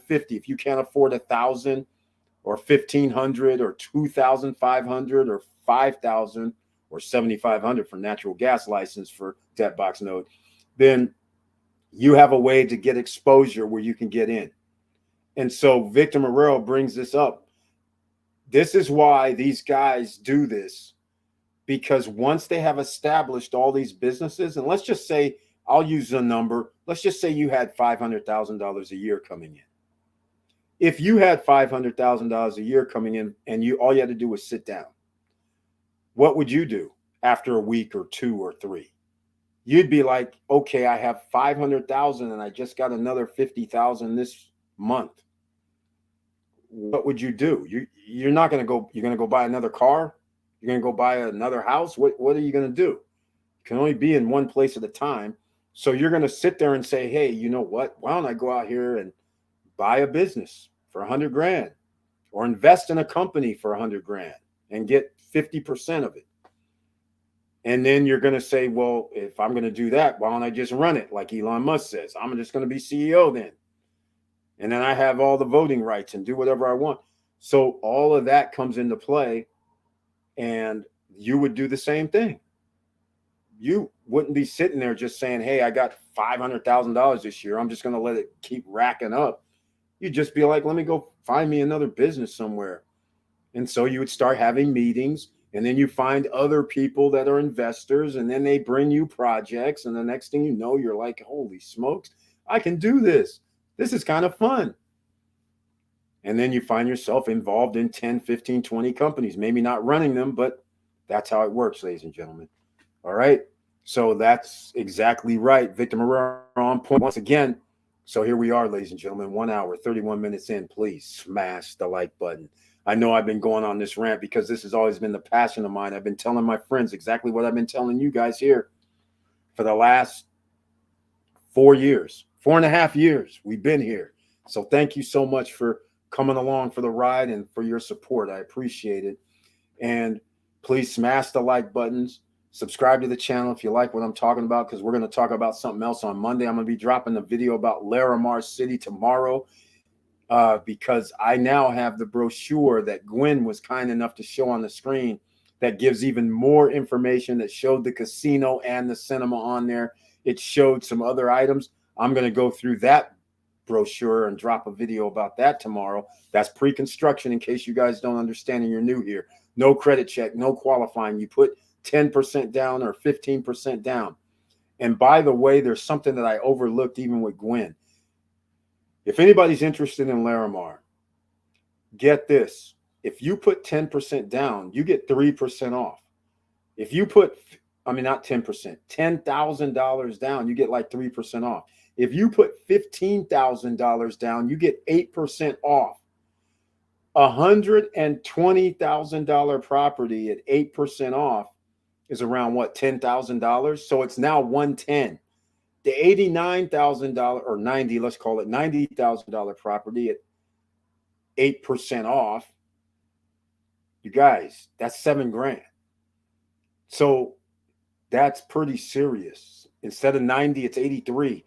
That's significant chunks, because you're going to put that down anyhow. Well, kind of. 10% down is like 9,000, and 10% down the other one's 120.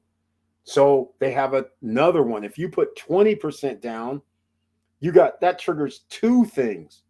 You can get like 8% plus another like 2% to have 10% discount. It's crazy right now. That's at Larimar. They're the only ones that's doing this. The other properties, they don't give you discounts. But again, in case you're not familiar, pre-construction properties around the world, no credit check, no qualifying. You put 10% down to 20%, depending on the project. And then you just make your monthly payment until it's being delivered. And then once it's delivered, you put down generally 30%. You owe 70% loan to value. The beauty of it is 2 years from now, 2.5 years or 3 years from now, you bought something for, let's say, Larimar, 120 is a 2-bedroom.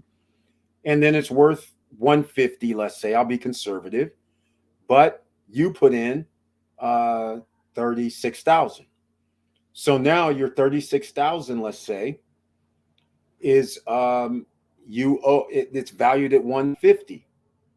So it's pretty simple, ladies and gentlemen.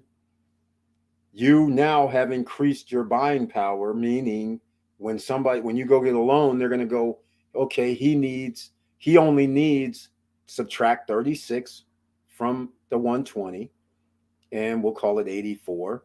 They go, he needs 84,000. It's worth 150. You're closer to 50% than 70%. So now they go, well, he only needs 60% loan to value. He needs 58% loan to value. Then he doesn't really need to qualify that well. We'll give him a loan. You're still going to have to qualify unless you pay cash. But the point of the matter is 70% loan to value versus 58% or 55% loan to value is much different. And never mind if the thing actually went up to 200,000, because then you only owe 86, and now they're going to go, wait, he only owes 40%. 35% loan to value. Hell yeah, give the man a loan. All right. So that's how it works, ladies and gentlemen. All right. So that's why it's very, very powerful. And everybody here in the SSN Nation, you guys have been set up to win. And some of you, a lot of you, over 40 people have bought in Punta Cana. And combined, some people have bought 2-3 properties. So altogether, 50 or 60 properties have been bought here just from the SSN Nation members in Dominican Republic. Not everybody bought in Punta Cana. One person bought in Santo Domingo. A couple people bought in Las Terranas area, Samana. One person bought in Cabarete. And that's pretty much it. Everybody else, Punta Cana region. All right. So that's where we're going to win at, in my opinion. And I'm glad you guys trusted me, because it's fruition has made it happen. Everybody who's bought their property's worth a hell of a lot more than what they bought it for already. And we haven't even got the things delivered yet. All right. So congratulations once again. I'm going to have to keep bragging about it, because I'm going to tell you right now, I looked around the internet. I didn't see too many of the YouTubers talking about where to buy real estate at and when. I saw a lot of realtors saying, hey, come here and buy our property. But nobody was talking 2.5, 3 years ago, talking about, hey, go to Punta Cana. Here's the reasons why. Look at this, look at that. Laying it out for everybody. Go check out Tulum. Go check out like Merida in Mexico on Cancun Peninsula. Go check them out. Well, you can still get those for $100,000. Nobody was talking about it other than a few people would give videos talking about, hey, go buy real estate over here, but not the reasons why for investment and short-term purposes. And in fact, speaking of that, didn't I see, I might have missed something because I think, oh, here it was. Yeah, I just remembered this right here. The Larimar contact has an Airbnb apartment downtown Punta Cana, right? Yes. And he's doing 65% occupancy or more than that. Did he say what project? He did say he's an investor. Okay, Gwen, I'll get that information from you, but that's not what he wasn't basing it on that. He was basing the rent. He goes, and it's not downtown. He said Bavaro. So I'm assuming it was like Los Corrales or something like that, right?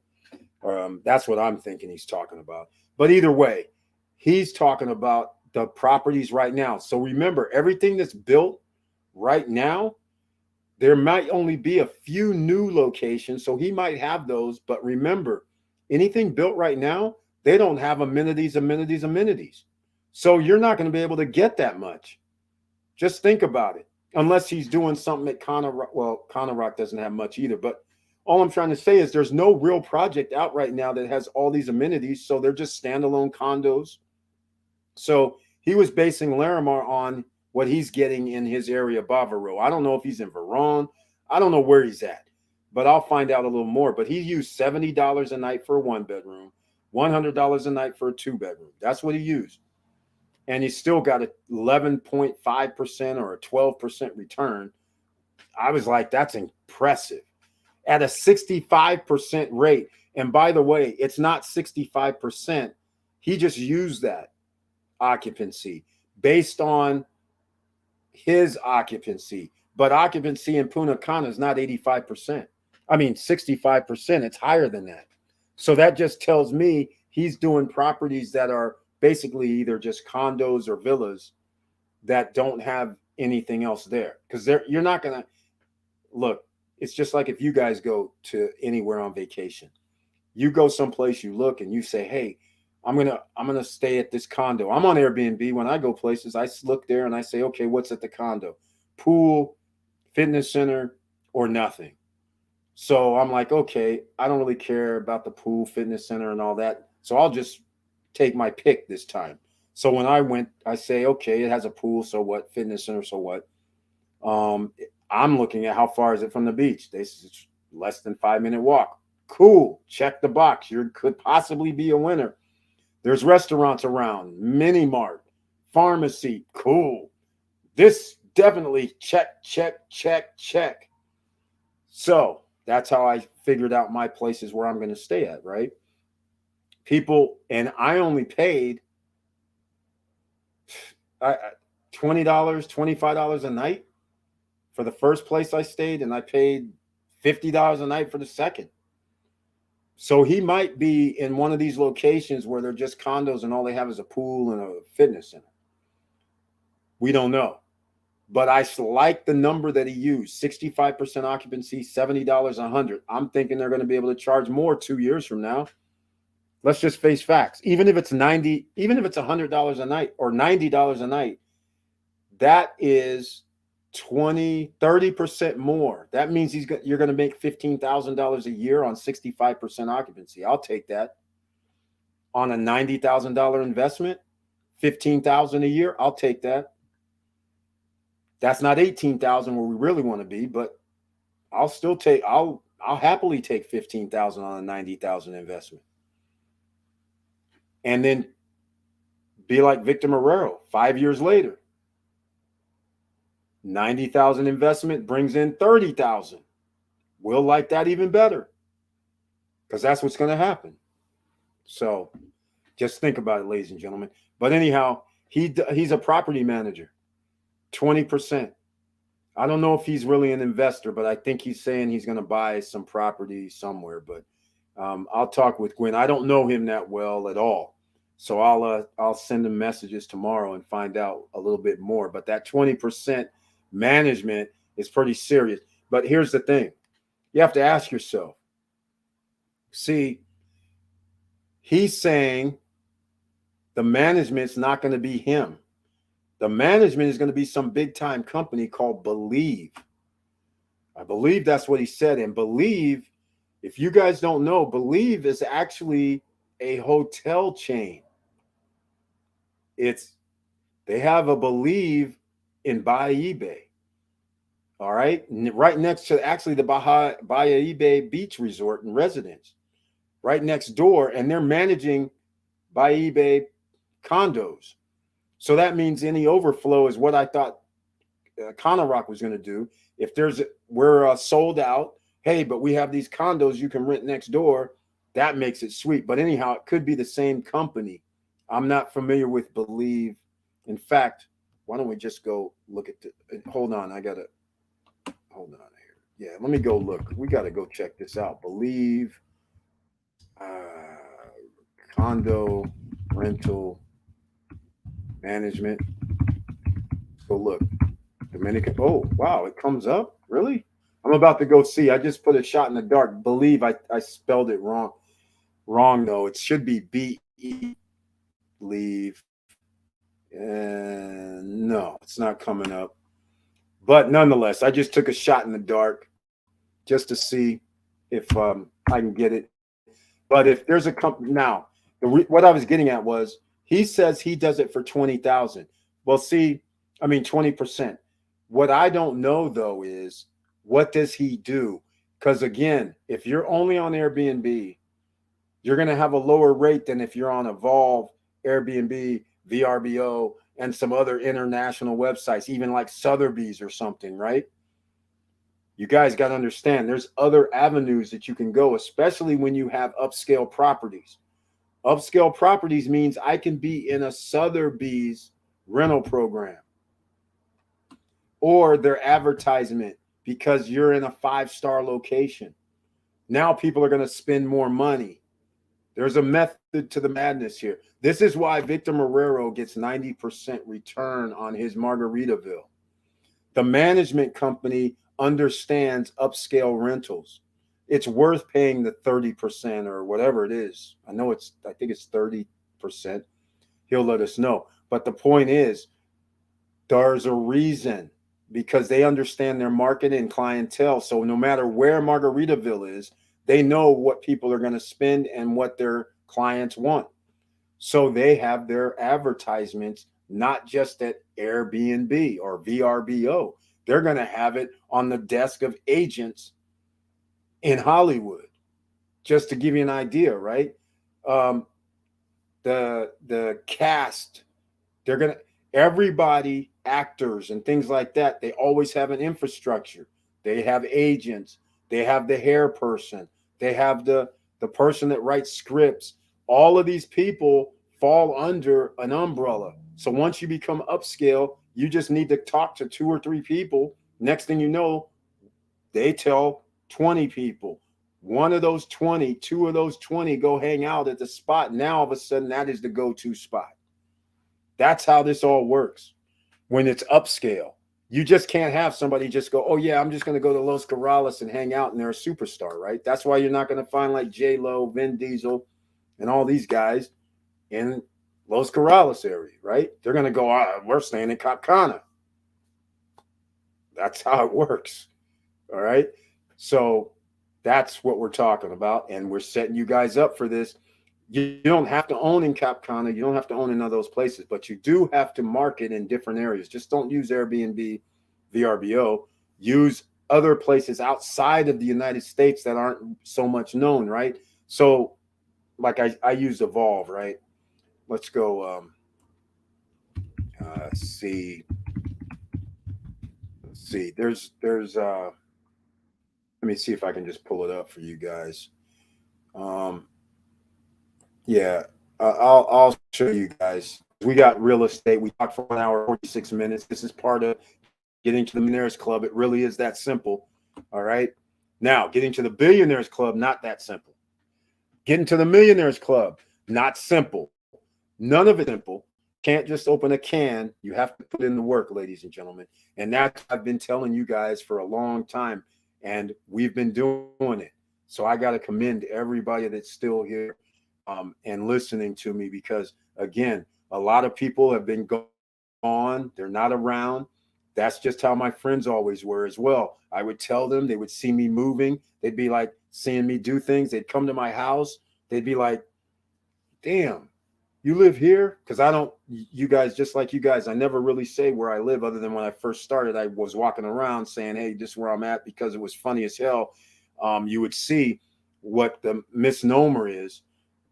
People are like, oh, I want to live in this fancy neighborhood with all the rich people. And then all the rich people are like, damn, man, I got me and the wife, or the husband and the wife, we got to both work so we can stay here. And you come out in the middle of the day and nobody's there. No cars in the driveway. Nobody's walking around. Nobody's there, because both of the parties are working so they can afford to live where they were in these expensive locations. When they had it reversed, they didn't have everything set up like you guys have been told by me to set up, or me. So they would always come at me and say, hey, are you coming to our party? Then when I come to the party, the first thing they're starting up with is, hey, man, we noticed that you stay at the house all the time. What do you do? I'm like, hey, I just do some short-term rentals. I got some monies coming in from different vehicles. They're like, what? You don't have a job? I'm like, what do you mean? That is a job. It's like, what do you mean? And then, of course, some other people own businesses and they relate for business wise, but nobody can relate to me being at home every day, walking around, having fun, doing whatever I want to do. And then they're like, what does this guy do? So it was always like, what do I do? What do I do? Everybody walking around their dogs at 6, 7, 8 at night. And you guys know where I used to live. I back to the park. So then they would see me. I'm sitting there like this time of year. I'd have me and the wife outside, out back, sipping some wines and having the fire pit going and just chilling. And they'll see me at 5 in the day, 6 in the day, chilling. Then they'll see me at 10 in the day, doing something, walking around, doing the video stuff. And they're just like, what does this guy do? That's where you want to be, ladies and gentlemen. That allows you a lot of freedom. And again, I'll tell you a story, but here's Evolve. Managing your vacation rental just got easier. See if you qualify. So this is one of the companies that you can actually put your properties on. There's also, I always call them Vacata, but that's not actually the name. Vacasa. Okay. So this is interesting as well. So there's all these little different areas. See, Vacasa vacation rental, vacation homes. So once you get into the rental business, all of a sudden you're going to find yourself being able to do several different things. There's things online that you can post your availability, and then you can link all of your calendars using iCal. And once you do that, now you have people all over the world coming from United Kingdom, coming from Asia, coming from South America, the Caribbean, and they're staying at your place. Mexico, that's happened to me all the time. So those are the type of things that you consider when you get into the real estate game. So here it is. He said, yes, it's 30% management fee, although steep. Yeah, but it's worth it. It's absolutely worth it for all the things they do. I get a message when the money goes into my account, a true hands off from me. I worry about nothing. That's exactly what we're talking about right here, ladies and gentlemen. And that's what Gwen, when I talked to him, and Victor Morero, when he was on, asked that same question from Gwen. He's like, hey, what does that mean? The 20%. Now, Gwen said that means everything. Well, everything is fine, but there's something that you can't just say everything. Everything means handling the customer. But the one key point is he said 65%. We want 90%. So everything means you need to push this thing out there to other avenues to get it up to 90%. And quite frankly, I'm going to talk with Gwen to find out if he was just using 65%, because there is no way you should be at 65% rental rate in the Dominican Republic. There should be no way. 65% is roughly 18, 19, 20 nights a month. That's pretty good. But it should be more like 25, 30. Why do I say that?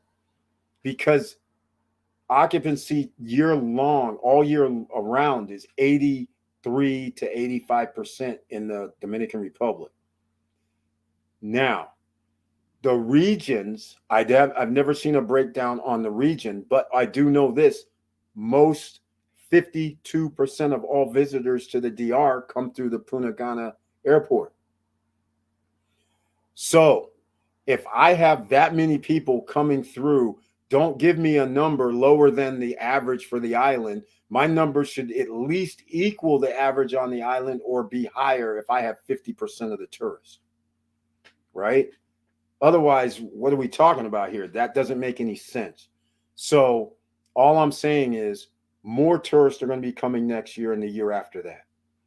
So we should be able to rent at a higher rate. We should be at 24, 25, 26 nights, especially for everybody that got in early. Because everybody that got in early, you guys have, we all have properties in places, Vista Cana, right? Cana Rock, downtown. You already have places that won't be duplicated. Just like Larimar and Cruise on Land won't be duplicated, I don't think. There may be some other place, but now you need land. You need the setup. Then I don't know if anybody else bought hundreds of acres of land out there that's going to be building a big time. And if they are going to build, they would already start now.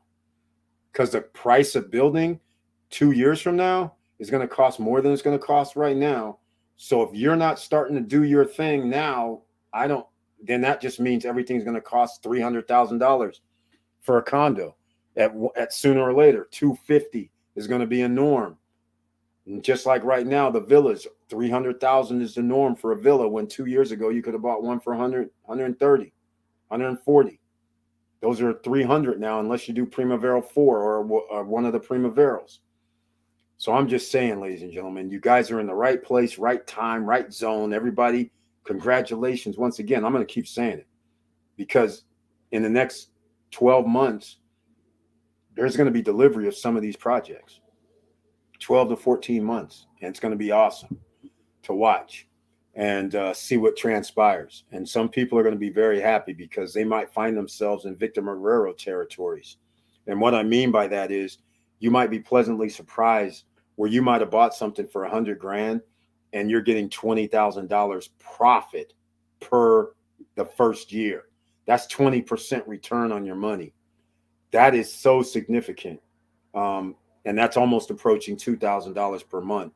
And if you can book that every year for like a few years in a row, and it increases to 24 to 26 to 30,000, now all of a sudden you're going to be sitting there in your head going, man, I wish I would have got 2 of these. So that's it. Here we are. Vacasa, an involved management company, is also managing properties at Margaritaville. Exactly. They have less fees than what I pay. However, they aren't local. Plus, they run ops via subcontracting services. Yes, that is true.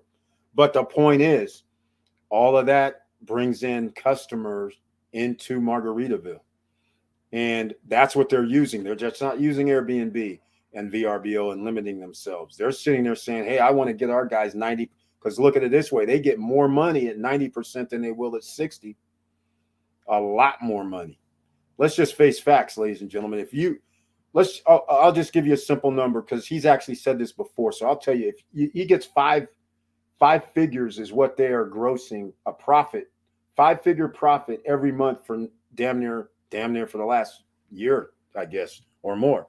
So if you can get $10,000 per month from a $300,000 investment, You tell me, ladies and gentlemen, is that pretty sweet or what? 100K for 300K investment. That is what you all who have bought in the Dominican Republic over the last 2 years, that's what you guys are going to be getting. You bought 100,000 and you're going to be making 30,000. That's the equivalent. 100,000, 30,000, 200,000, 60,000, 300,000, 90,000. So that's the equivalent, and that'll be doable. Prices will increase, things will go up. And like I said, some of you bought like 2 bedrooms or 3 bedrooms for 100,000. 1 bedrooms for 60, 70, 80,000. Even right now at Larimar, it's 80,000 for a 1 bed, or no, sorry, 90,000 for a 1 bedroom. So if you can get $20,000 or 25,000 profit, that's significant for 100,000 investment. Where are you going to get that from? You can get it from IEP, MVO stocks, 15, 16%. You could get it. 17,000 a year for $100,000 investment, not bad. 15,600 a year for 100,000 investment, not bad, right? The only thing about those are you've locked in the price. The thing with real estate is I can increase my rental rate. So now instead of me getting 15% return on my 100,000, I can get 20% return on my 100,000, and it just keeps going up as time goes on. So it's a beautiful thing, and you make the money for the upkeep. Like Victor Marrero, if we're talking 5 figures, 10,000, 100,000 a year out of the profit, and somebody like Margaritaville, they have standards. They say, hey, the furniture package is going to cost 40 or 50 grand. Well, guess what?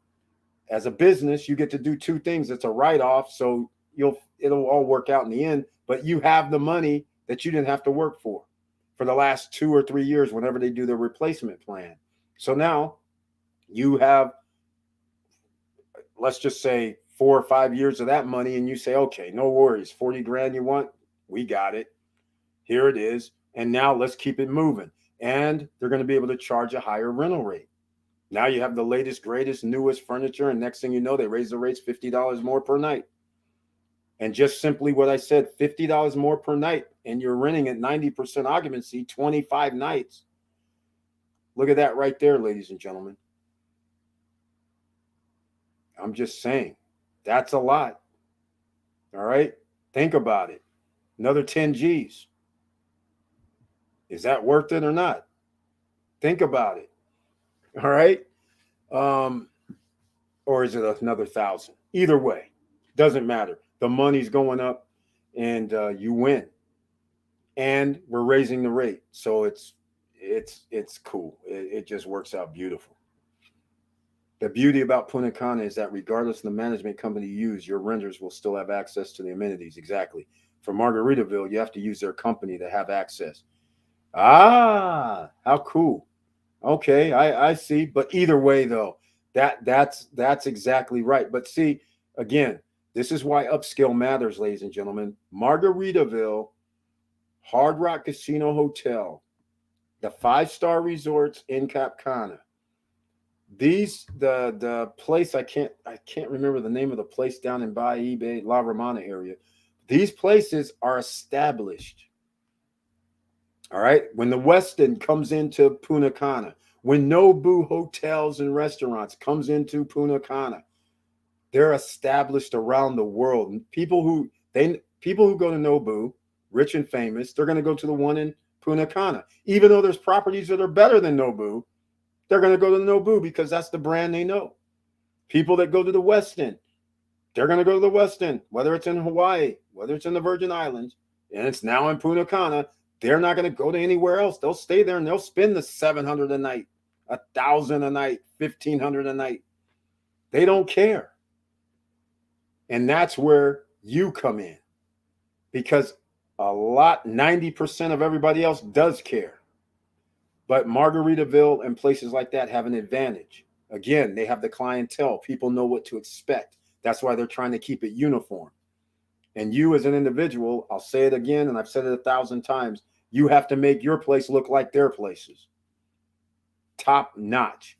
So when somebody comes to your place And again, they're in your spot and they say, oh my God, this place is better than this $150 a night I'm spending. This is awesome. This is the best $150 a night spot I've ever been in. And then the next thing you know, they tell people they're your mouthpiece. Then you get additional rentals. Yeah, go on here and get it from Airbnb. This is his thing. I rented from him. Go get it. That's happened so many times. It's ridiculous. Victor Morrell probably has the same stories as well because of his rental rate. There's people that are coming back over and over. He doesn't interact directly, so he may not realize it. He doesn't probably have the guest list, but there's probably people that come over and over again and rent at Margaritaville that he's rented to before because of the high occupancy rate that he has. I guarantee you. So that's why you want to do that, ladies. Don't make no mistake. Do not do this chimpsy nonsense. All right. Now, we talked about what is the road to wealth. It really is this simple. It's extra streams of revenue, making your money work for you. It's very, very simple. But you have to, the hardest part is determining where to put your money because everything doesn't work out.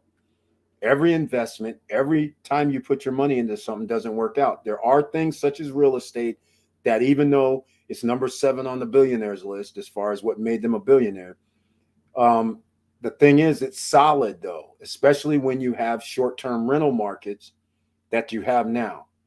And Miracle Cash and more, what they're going to come out with it, hopefully one day it'll come to America, but I'm not going to hold my breath.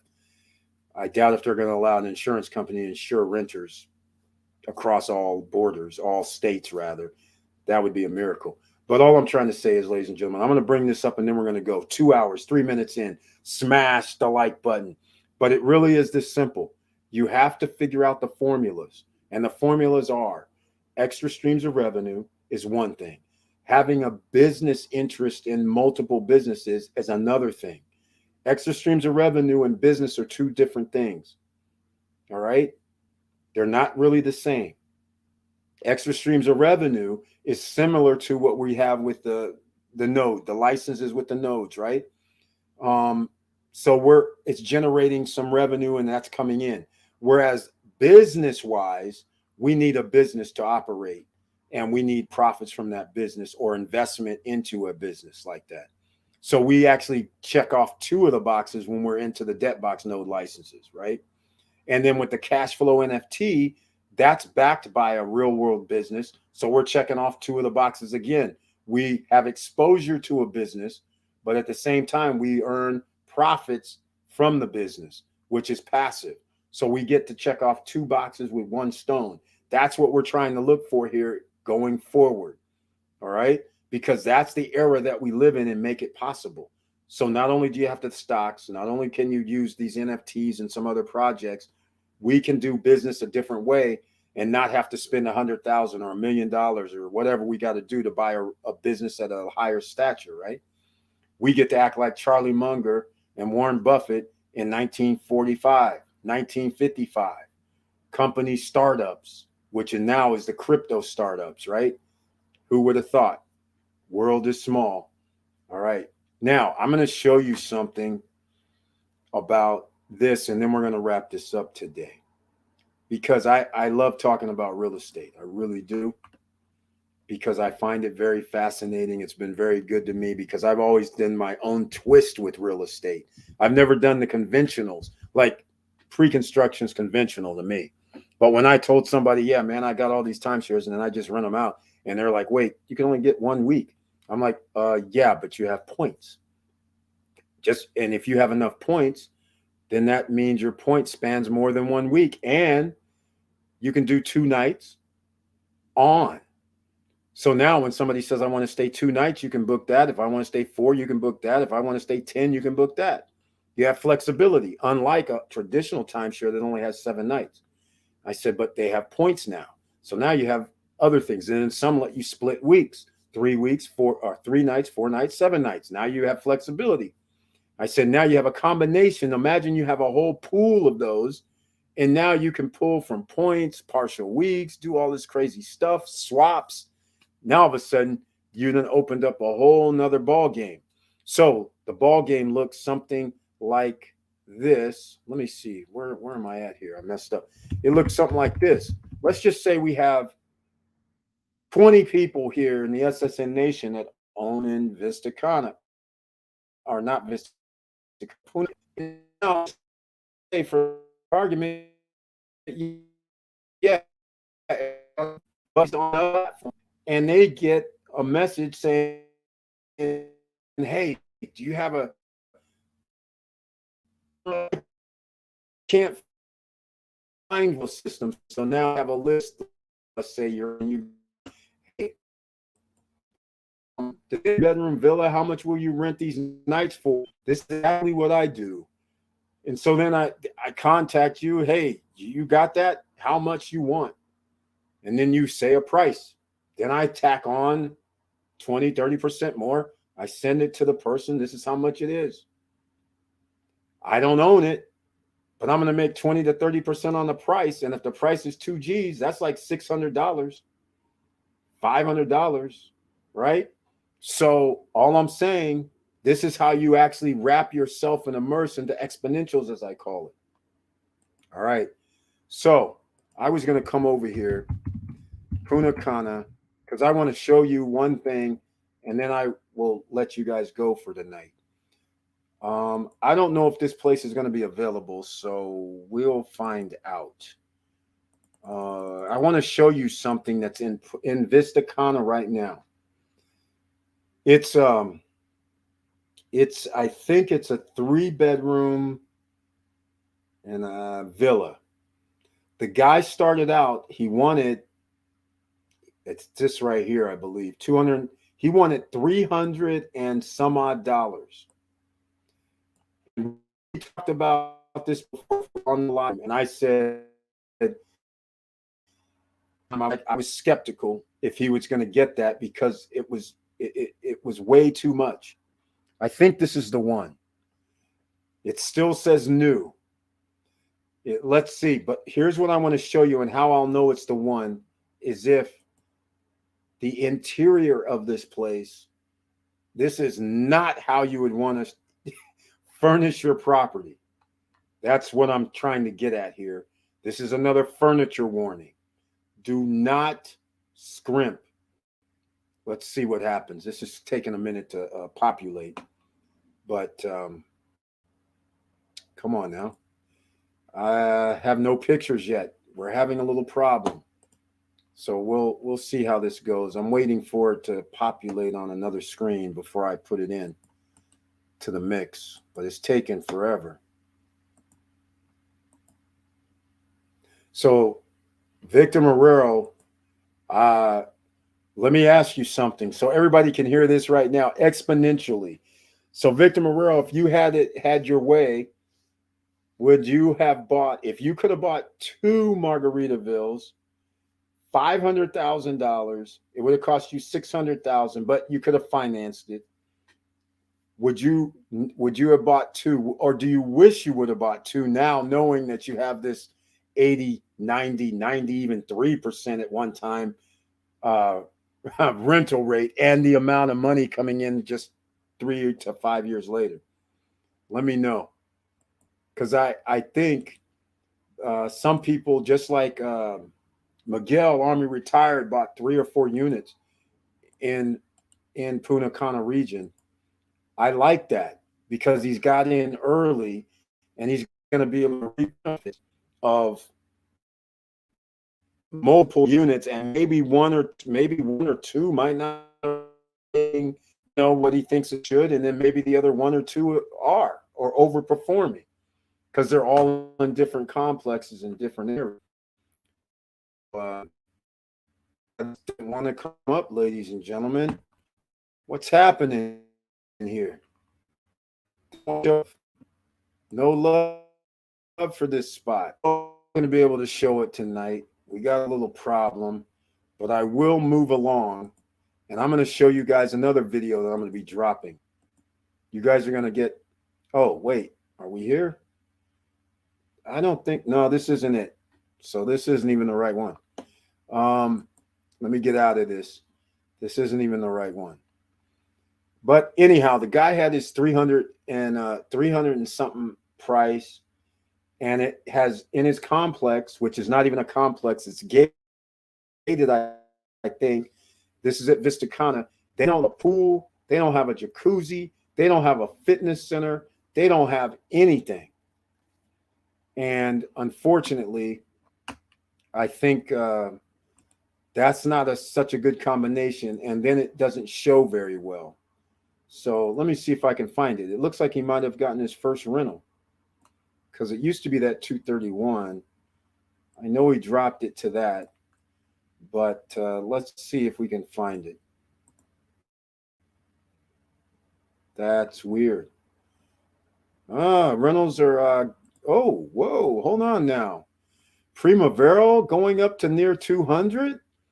I'm liking this. Downtown, 238, 158. We're liking this. All right. Oh, we have some more things here. What's happening? Let's see. I don't think that's going to be it. I can't see this too good tonight.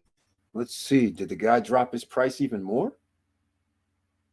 Nope, that's not. That's at Brisas. This is at Primavera. This is can't. It looks like Primavera. Can't tell what that one. We're oh, looks like the guy might have finally rented his place at Vistacana. Let's see here. I don't see any Vistacanas.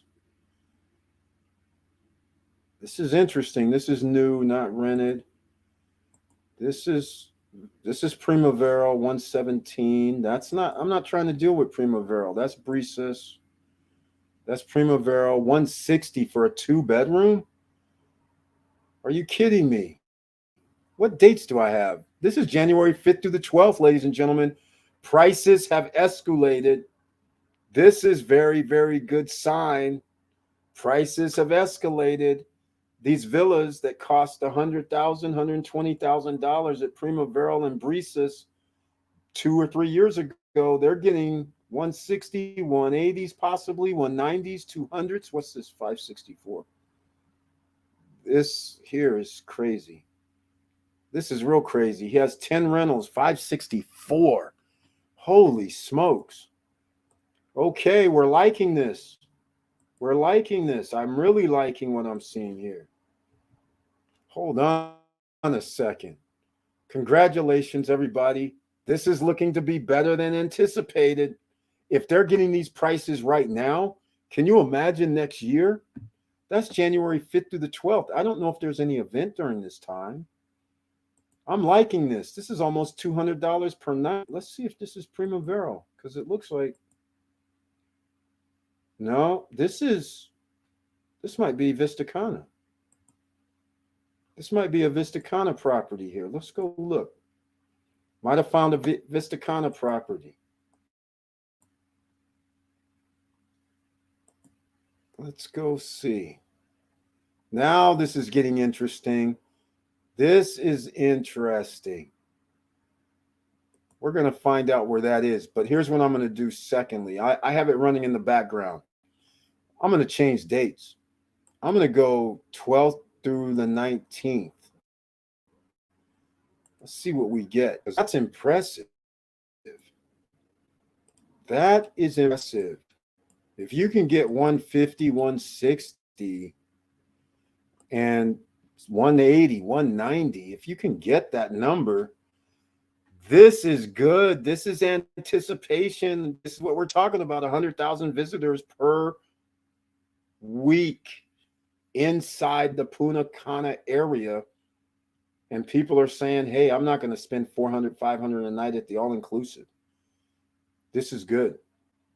Let's see what this is here, shall we? What's happening? This is Catherine. That means this is not Vistacana, I don't think. It is located inside Vistacana new touristic complex. Here we go, ladies. Oh, this is very nice. Very, very nice. Oh my. 3 bedrooms, can sleep 8. Oh, this is very, very nice. This is very well done. I'm going to give her props. This is nice. Look at this, ladies and gentlemen. Look at this. Here we are. You see what we're talking about. This is how your place should look. Nice, clean. Look at the dining table. The chairs aren't them stupid plastic chair looking things. The tables, the bar stools at the counter, very, very nicely done. Oh, yes. Okay, the bedroom. Not really a fan of the twin beds when you have this big ass space here. I would have put full size at least so I can sleep 4 in this bedroom and then put something in between here, but it's okay. Notice on the wall she has some sort of pictures in a square rectangle. Bathroom, just from the builders, they did a nice job. Let's see here. I don't know which one this is because I don't remember seeing anything with this brick in front. But very simple, nothing crazy. Nice accents. Again, I'm not a fan of this type of. I go with the tropical theme. Okay, nice little sofa sectional. Nice, just nice. Not over the top, just nice. Nice kitchen area. Nice, nice. Came included. This room is way too big for twins. 2 fulls, 2 queens. Sleep more. All right, nice and cozy. Once again, nice pictures on the wall. Okay, simple. She didn't go over the top. She just made it nice and cozy. Very nice. Very nice. This bricks things here. Okay, very, very nice. And she has 1 review. These just came out in the last 4 months. 4 months. So this is not over the top. She just did a nice, simple, nothing extravagant. Let's see what the reviews say, shall we? Let's find out what the one person who's left a review. Let's see what they've said. That's very, very interesting. Excellent stay, well-equipped hygiene, excellent attention from the owners. Thank you very much. Barbecue grill, pool, very, very nice. Let's see. Do we have a pool? Yes. Barbecue grill, at least, pool, and this overhang. Somewhat. Yep, it's covered. Very, very nice. Gate, interesting. No backyard. So that is worthy of asking 200. What was it? 230? 231? 3 bedroom. 190 a night. 1 review, and she has a simple. Her living room looks nice. The accents, nice. It's just nice. Not over the top, just nice. She gets 190 per night. It's inside Vista Cana, so therefore she probably spent what, 145, 165 2 years ago. That 1%er. So she gets 190. She's doing good nights event. There's nothing at Vista Cana. But imagine if she could get 20 nights at that price point. That would be 4,000, 3,800. Not bad. Per month, 4 months, 12,000. She'd be doing good if she made competition easy. Okay. Let's see. Thank you, everybody who's been here. Thank you. Come back Monday night for the Money Making Monday live stream. That would be very, very nice of you. Please join us at 8:50 p.m. So we'll see. Victor Marrero says, the beauty about Punta Cana is that regardless of management company you use, your renters will still have access to the amenities. Yes, we did that one already. Hands down. Had I known what it was going to be like, I would have pushed the envelope and jumped into 1 or 2 more. Unfortunately, prices now won't allow for that unless you're rolling in money. Exactly, Victor Marrero.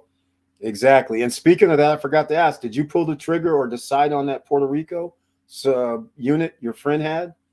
My Lawn B, welcome to the SSN Nation Friday night live stream. Thank you so much for being here in the house. What's up? What's up with you, man? How have you been? Hopefully the holidays has been well so far.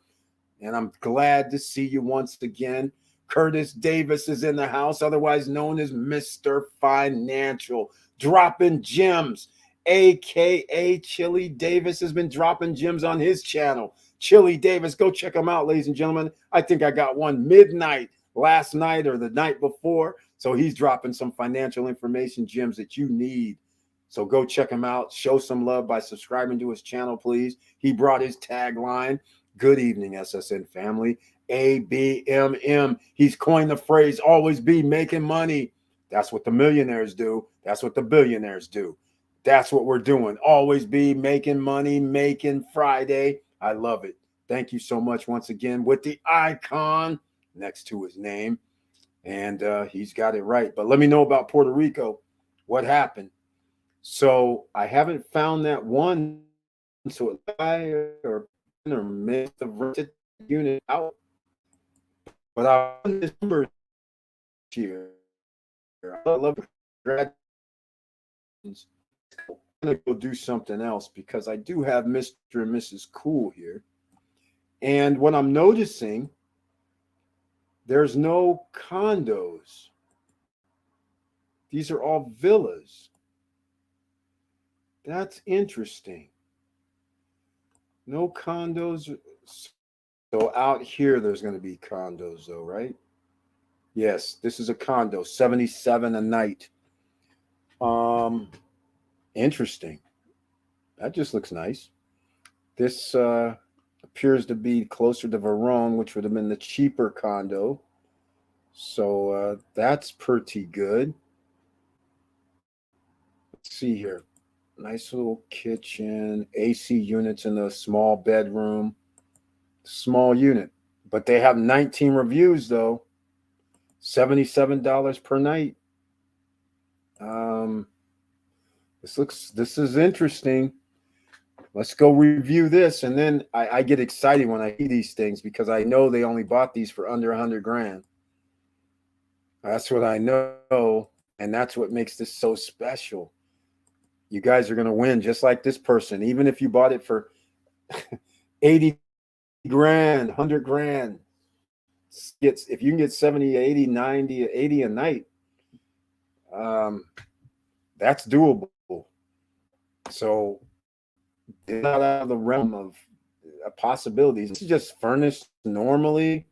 19 reviews, a Superhost, 3 bedrooms, 2 baths, apartment, condo. Give him credit. 19 reviews. Let me see something. Does he say where it is? Bavaro Punta Cana, 77 a night. What did you say his name was? Gabriel. Okay. Close to shops, banks, restaurants, 15 minutes by car to the airport. He's not in any of the complexes. Otherwise, he would have mentioned it. So this is interesting. Let's go.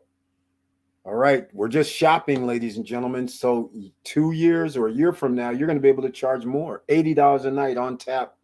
This is a 3-bedroom, though, not in a complex. So therefore, he doesn't get the Vista Cana, Cana Rock, the beach, or any of the other projects. Primavera, he doesn't get to say none of that. These rooms are kind of small, too, by the way. So I don't know where these apartments are. He's not opening the windows. We have no clue, but it's very well done. Clearly new, very well done. The shades are interesting, very well done. The rooms are small, but hey, looks like queen size or king size beds to me. Nothing wrong with this apartment. And these 3 bedrooms without anything. Remember, at one time, you could get a 3-bedroom for $99, like Pueblo, Bavaro, and places like that. You could get 3 bedrooms for $85,000, $90,000. This might be one of them. This looks like what's that place? Can't remember the place, but this isn't in Verone though, but it looks like the same builders.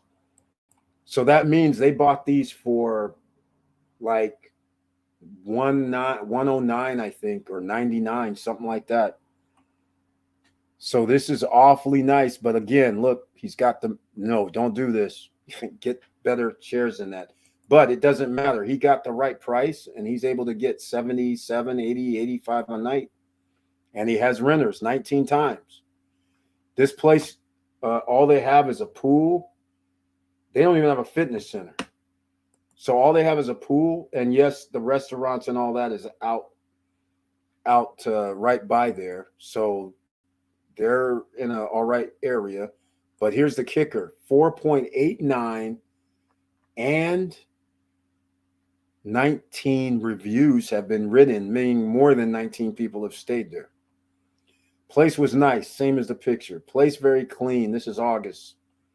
Host very responsible, great stay. The place so beautiful and clean, no complaints for nothing. If you look for better places, go there. You're not going to regret it. Nothing. I love it. Thanks again. One of the nicest places in Punta Cana. Jeez, this is like Christopher. Best host, attentive. Again, look at the host getting the love. This is awesome. Well, I can say it's a nice place, coming close to many places. Supermarket, Gabriel's really good. Air conditioner. I was not aware that he charges for the use of the air conditioners. Yes, everybody charges for electricity there. So I called, he turned it back up, and then I didn't know he could. Whoa, $19, but was aware. All right. Too bad that I can say the same about you, sir. Really great. Would recommend. Very good. Too bad that I can say the same. Good communication. Great in all senses. I enjoy my stay. Okay. This is very noticeable here. Notice what's missing.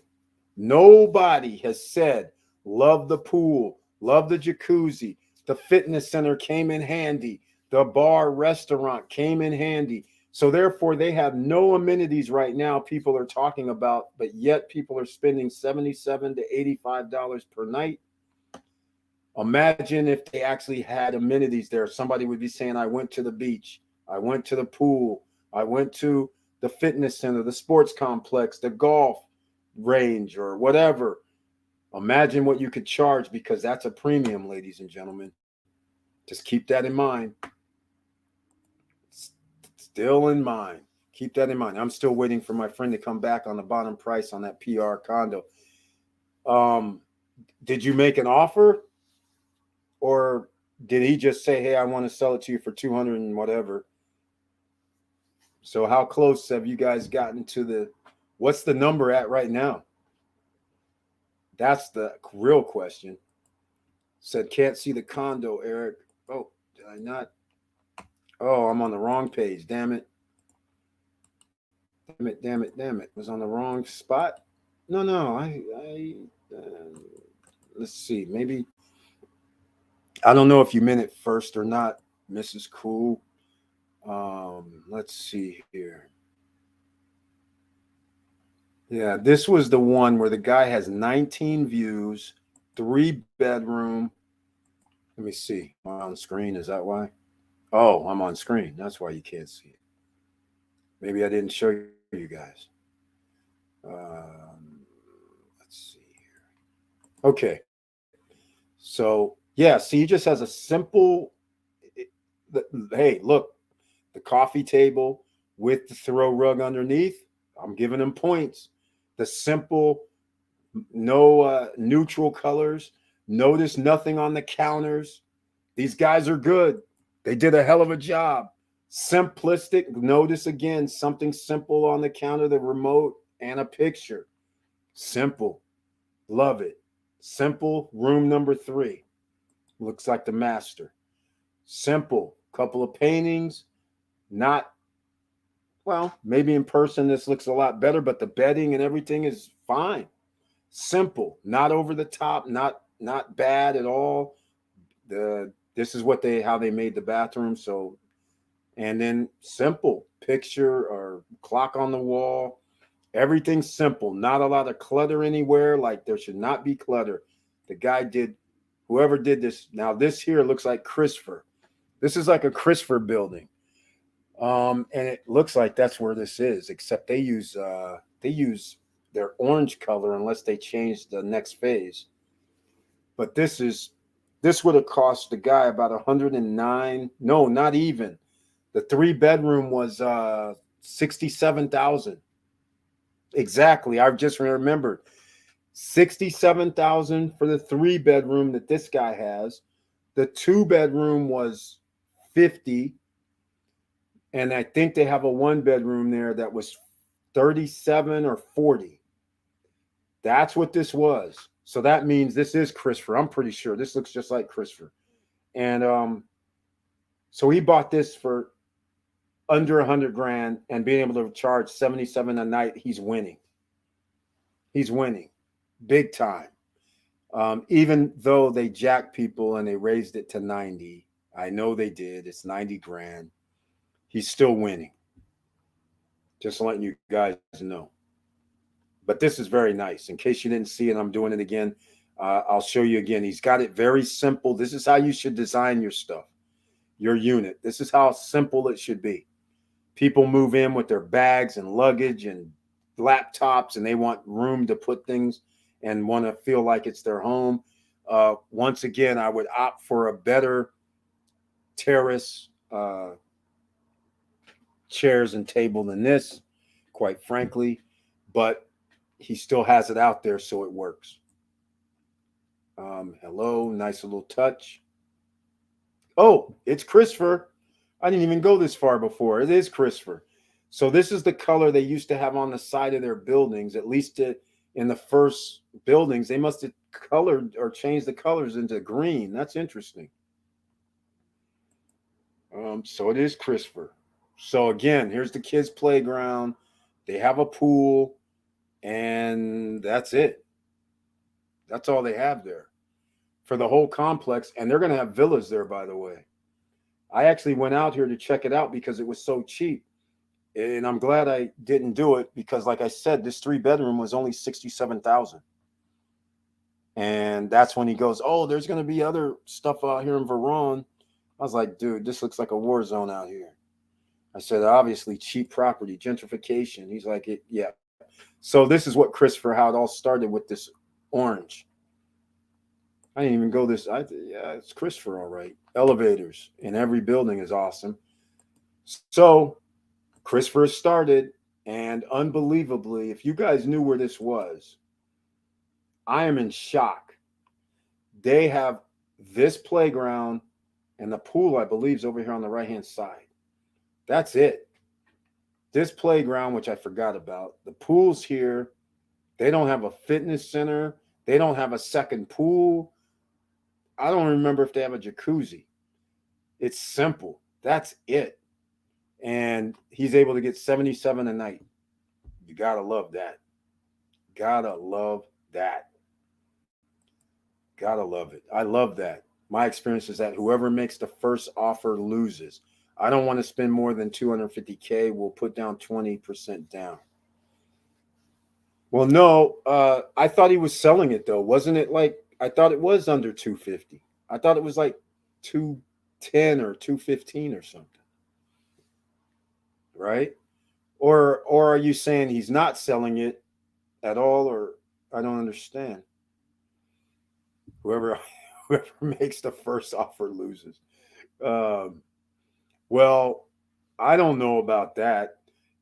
Basically, how I would look at it, it's your friend though, but if it's a person, whether I know them or not, it doesn't matter who they are. I would go by how much I'm going to be renting it for. I'd look at it as a business transaction versus anything else. So if we're only able to rent it, let's say 150 per night, and then let's just say we have, I'll use 50% occupancy. So I know we only do 15 nights. So, we're at what, 17, what are we at? 10 is 1,500, 3,000. So what are we at? 4,500 or something. So we're at 15 nights. That's not right. It should be, well, it doesn't really matter. 10 is 1,500, and then 5 is another 750. So that's 2,250, right? So 2,250 times 12 is 25,000. Well, there we go. There we go. The value is 250. I'm just saying.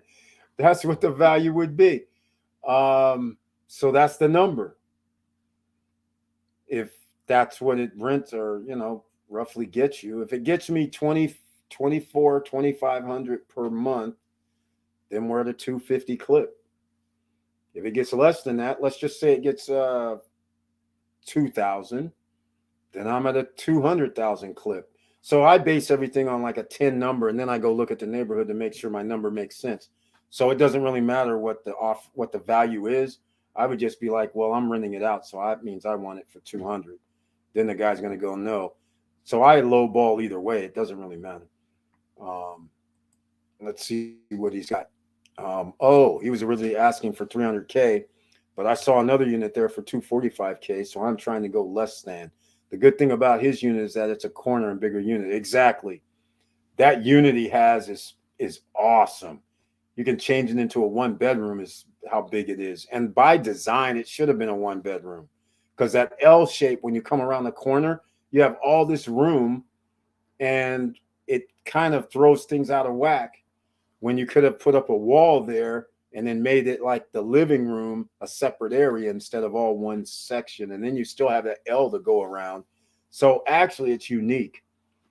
So I agree with you, 250, that would probably be about right or less if you're lucky enough to get it for less. But 300, it's a stretch, but it all depends on what you're trying to do. Because I think you're trying to also live in the place there too. It's not so much a rental for you. It's not like a total 100% rental. So, but 250 is better than 300. That's for sure. 245, we're friends. Well, I don't know if he'll give it to me for 245, but you can always try. And nobody's bought it for 300, which tells you something.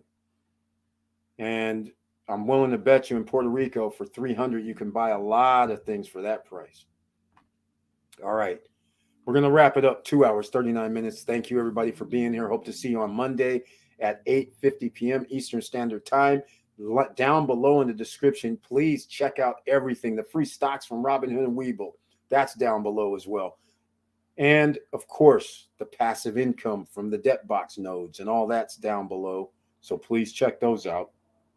And once again, thank you, everybody, for your contributions here and tonight. Thank you so much for being here. I love you guys. Thank you for your support, everybody with the icon, the additional support by being members of the channel. I appreciate that greatly. And I just want to say from the bottom of my heart, thank you for all these years of support and being here. And we're all on the journey together. And I appreciate it. And with all that said, please like, subscribe, and click the bell below so you get the latest updates. And I know it's hard out here, but we're still making it happen for you, giving you options where you can think, hey, you know what? I can afford that. I can afford to do this. I can actually put in $1,000. I can actually put in $50 or $500. I can actually buy a license for this. I can actually get that $5,000 NFT. I can actually do all this. And once I get it, that's actually an asset. And I'm making money every month or every day. Where do I sign up? Plus the fact I want to get into something a little heavier over time. You own property for 10 years. You get to charge more than what you can charge now. That's passive income coming in. It's a beautiful thing. And before I forget, I was going to give you guys a teaser. I didn't give you the teaser. I'm dropping something about this tomorrow. You guys might have known. Remember when I said Eric says home prices are going to be 50 to 60% off? Now, people always said one thing. A lot of people said something. Before I change the screen here, here's what people said. They said, Eric, home prices aren't going to drop that far because hedge funds and all these ETFs and all that's going to be buying homes. On Wednesday, I showed you where BlackRock lost $1.7 trillion in the first half of 2022. Well, guess what else? Guess what else, ladies and gentlemen? See, I tried to tell people I want them to buy as many homes as possible right now. The reason why is because they're buying at the height of the market. They're not going to be able to sustain what's about to happen when the home prices drop 20, 30%. They have borrowed against it. And now they're going to have problems. And this is the problems that come up, ladies and gentlemen. Did I not say it? Blackstone limits investor withdrawals from 145 billion REIT as economic concerns grow. The redemptions, ladies and gentlemen. Remember what I was trying to tell you. And why does Blackstone have a problem? Because they were out here buying homes at the height of the market, and they continued to buy homes saying, oh, you know what? All the rest of these hedge fund buddies of ours are going to buy homes when the prices go down. Wrong. Wrong. I said it again and I'll keep saying it. That's not how it works. All right. That represented 43% of redemption requests it received. Look at this. Blackstone Real Estate Income Trust allowed investors to withdraw $1.3 billion in November. But now, $145 billion in assets, and they're taking out 1% on investor withdrawals in November. They're like, hold on a second. I'm sorry, you guys, we're not going to let you take out a few $20 billion because we have loans against this. We borrowed against this to go buy some more properties. Now they're going to have to say, hold up. I don't think we want to spend billions of dollars on property anymore. So again, this is what was going to happen. They are not going to be buying up real estate. I'm going to say it again. So all these people that think home prices are going to stay the same price because somehow these hedge funds are going to be spending billions of dollars, I'm like, let them. Because if they buy a house right now, just like BlackRock is back in the market, they partnered with somebody buying $417 million worth of homes, only 250 homes in Atlanta. A huge mistake. They're buying it at today's prices, and the price of the property is going to go down. Long-term wise, they're going to win. Short-term wise, though, the way they operate, they borrow funds based on their valuation of their company. And they generally say, okay, we're going to borrow 30%. And then when the value of those assets come down, that 30% is no longer 30, it's 50. And they're like, hey, you better send us over a few $1 billion because this isn't working for us. You're not at your 30% level anymore. And then you have to send over billions of dollars. And the next thing you know, we're trying to redeem money in there saying, sorry, we're shutting down our redemptions right now. What else happens when people withdraw? Let's just say they had $145 billion is their evaluation.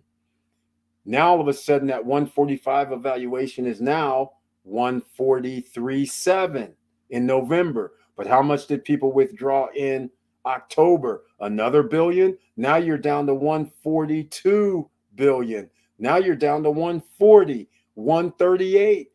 You borrowed against your assets under management.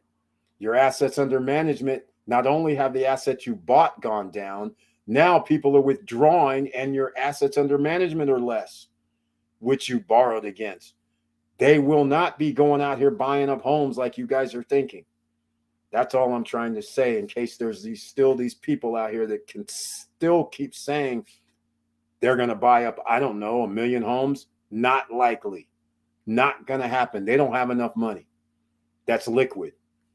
They can borrow, but they're not going to take out investors' funds under management and go out here and buy stuff. They're going to borrow. They're not going to do that and can't do that. So just keep that in mind. So again, mantra 2023, buy a home after June or July of 2023 up until 2024. That should be sweet spot city. Get your credit in order.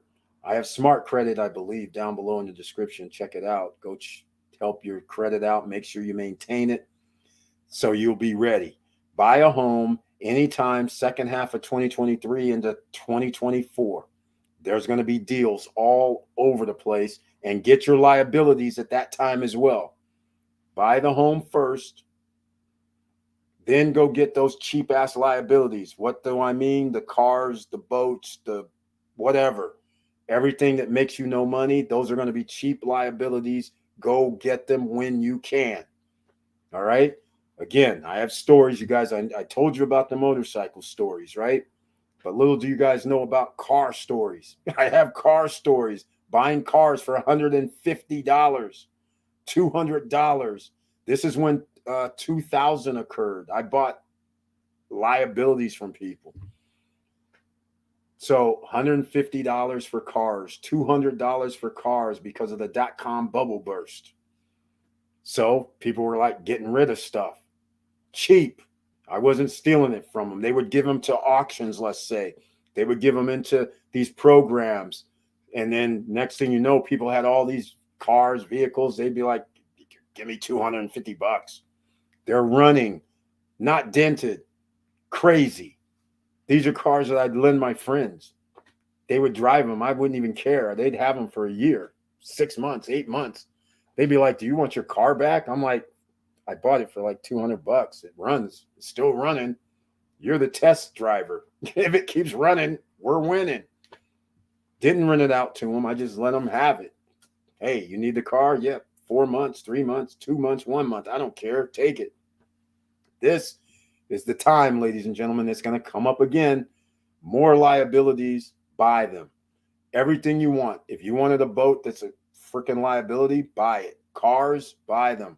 Whatever you want. Motorcycles, buy them. Clothes, luxury clothes, secondhand at the secondhand, I call them, they're not really secondhand stores, but they are. It's the luxury items secondhand store. People are out here buying these name brands. You guys know the Gucci's, the Louis, the all this, the red bottoms, all that, right? So all of a sudden, though, they're taking them down to the high-end store, and all this stuff's never been used. That you picking up like 10% of the value. So it's stuff that's 5 G's, 10 G's, they're selling for $300-400. I'm just giving you guys this whole thing because in the mind, people are like, I got to go to Louis Vuitton to go buy this little bag this big for $1,500, right? Meanwhile, down here, because some person that was very successful, they're losing things, they go down and say, hey, how much you'll give me for it? And they're like, well, we'll give you $200 for it. And then they turn around and sell it for $400 or $300, whatever the case may be. Same with furniture. So I'm giving you guys some juicy stuff, whoever stayed here late, because this is the time that's going to come up next year. So furniture, right? Most people are going to the furniture store. No, you go to the secondhand, the antique. Not, well, I don't want to call it antique. It's almost like, let me set up things for you. In a area that's a little more upscale, they generally will have a used furniture store where people in the upscale environment, they will bring their furniture down there. They're not going to put it on Craigslist. They're not going to put it on Marketplace because they live in a nice gated community. So they're going to take it to this upscale secondhand place. But here's the other dirty secrets that people don't realize. You know, when you have new builders and they have their furnishings for the new builders as you're touring the model homes, staging furniture, Staging furniture is not always from staging companies. And sometimes when you have a Toll Brothers or you have a Pulte Homes, any of these builders, they buy the furniture oftentimes, a lot of the times. After they're done with their model homes, people don't want their model crap, even though it's nice, but people want to put in their own furniture. Guess what? They take their model furniture, brand spanking new stuff that they spent thousands for. They're also at these locations. So you go down there, something that costs somebody 4 or 5 grand, they're selling over there for 400 or 500. All right. So I'm going to give you guys an example of this. So when you have a big house or a small house, it doesn't matter. But if you have a house and you're trying to furnish it and you want some cool stuff, that's where you go. You don't go down to the cool furniture spot and then pay the ungodly. Look, of sectional in some places are 3-4 grand these days, and they're ordinary. This is just craziness, right?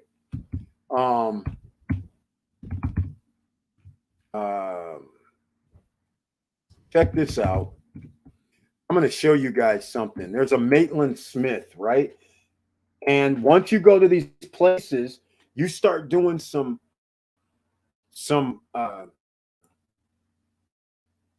just search and find mission. You start finding these name brands that you didn't realize they're name brands, right? I'm going to show you one thing here. You would have to go look at my videos, but let me see if I can find a Maitland. Here it is. So let me show you guys something. A perfect example that I'm talking about is, so I know Maitland Smith, right? So Maitland Smith makes furniture, and it's not cheap. So one day I'm in a place called Folsom, California, because I moved in our house that you guys would see the very first videos. You'll see it on the wall. So now I'm going to show you, like, this is similar to what it is, but this is like the TV cabinet, right? So I'm walking around in this place and I'm seeing all this cool stuff, and they all of a sudden have one of these TV cabinets, and I go and look and it says Maitland Smith. And I was just like, wait, what? Maitland Smith? What's that doing in here? But again, this is a high-end side of town, and they have a whole bunch of valuable stuff in here. But if you don't know what Maitland Smith is or who it is, then you don't know that these are very, very valuable in reality, even though it's used. But I'm trying to see if we're going to get a price. This isn't the exact one that I have, but I'm seeing right now, I can't find a price. But look at this furniture prices. Look at this. For a simple floor model cabinet, $4,700. See what I'm saying? 10 G's for a buffet table. This is crazy, right? But this is the type of prices for Maitland Smith that people just walk right by, and they're looking at it like, that's kind of weird furniture, but look how costly it is. All right. And I can't find my cabinet in here because you guys would be shocked what was sitting on my wall in my in my videos that you guys didn't realize. But I'm walking around and I see this Maitland Smith cabinet. Look at this. Not even Maitland Smith though. But look at these prices for just simple stuff. Now, if I told you that the Maitland Smith that I got was only maybe $200. It's used, but it was only $200. So now when people come in the house and they're sitting there looking at stuff and they recognize it, they're like, wait, this guy's got a Maitland Smith up here. They look at the pictures. They're just like, wait a minute. I know who this artist is on these pictures on the wall. It's not like you're trying to impress anybody, but you're furnishing your house, making it look spectacular because the economy allows for it. And that's whether it's a good economy or bad economy, because even in a good economy, on a high-end thing, just like what happened with FTX right now. FTX and all his executives, what do you think happened to their furniture and everything? What do you think is going to happen to all that stuff? They bought high-end stuff that's going to be in the bankruptcy, that's going to be for sale somewhere. Somebody's going to come out like a bandit and buy some stuff that's 5, 10 G's each piece that they're going to be able to buy for $500-600. All right. So I'm giving you guys the whole playbook. When you want to stop struggling now, you don't have to go to, I don't know, Ethan Allen or whatever and buy sofas for $4,000 when you can actually go to one of these high-end luxury, I want to call it consignment type places. And there's stuff there that you would look at and you're like, man, I saw this at some furniture place and it was like 8 G's. I didn't think I would want to do that. All right, guys, I'm going to give you one more story. Then I'm going to go. All right. I'm going to go with one story and I'll give you one more story because I've been giving you some more stories. Speaking of furniture. All right. So I'm trying to remember where I saw this initially. Okay. Oh, I know where it was. All right. So there's a high-end furniture store in Sacramento. And so me and the wife, we go inside and I see this awesome elephant tusk. In fact, that's one of my desks. But anyhow, I go in and this guy has these tables, end tables with elephant tusk on them. And it's like a resin marble top. It's awesome. And it's a set. It's like 3 or 4 sets and a bar. So you guys will see that also in the original videos. Whenever I'm in the loft, you'll see the Maitland Smith and you'll see the bar. It's a little bar. It's only like 3 feet wide. It opens up, old-fashioned type. It's not a real bar because the real bar is downstairs, but it's like one of those old-fashioned types that's you open up the door and it's about 4 feet wide and a couple feet deep, whatever. And you can put glasses in there, bottles of wine, and it has drawers and table to cut up. It's a bar. But anyhow, he has that in there. He starts telling me the end tables, he starts a crazy number, $2,500 for both the end tables. Then he goes that bar, $4,000. And I'm sitting there like, wait a minute. I'm sitting here in Sacramento off the freeway. And I know where furniture is mostly made is in North Carolina in America at the time. And I'm sitting there like, okay, all I have to do, because I know where the markers are, here's the secrets I'm giving you guys for everybody here late night on Friday, because furniture is expensive. So what I do is I'm like, wait, there's a stamp on furniture. They're either going to leave you a stamp underneath the furniture because the maker is going to leave his mark underneath, usually on the wood, or they'll leave a tag, but it's not showing because nobody generally is going to be looking underneath tables, right? So what do? My wife is sitting there talking to the guy. I'm like, okay, I'm not paying no damn $15,000 for all this stuff. I said, first of all, it's cool. It's different. It's special, but it doesn't cost the amount of money he's charging was way out of whack to me. And I said, okay. So while she's talking to him, I start looking underneath the table, looking for the markers. I'm looking for the name. So I finally find the name. The wife is like, what are you doing down there on the floor? And I just tell her point blank, hey, I'm just looking to see who makes it.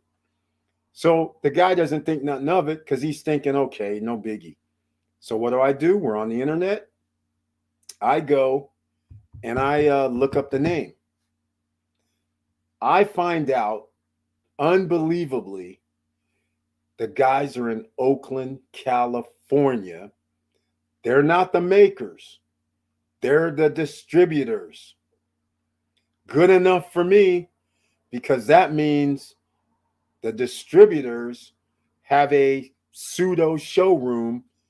Because think of this, ladies and gentlemen, you know when things get shipped into the distribution center And what happens? Some of you may have had this happen to you. You go in, you order something, the distribution center brings it out, it gets there, and what do you say? Hey, this doesn't look right in my house.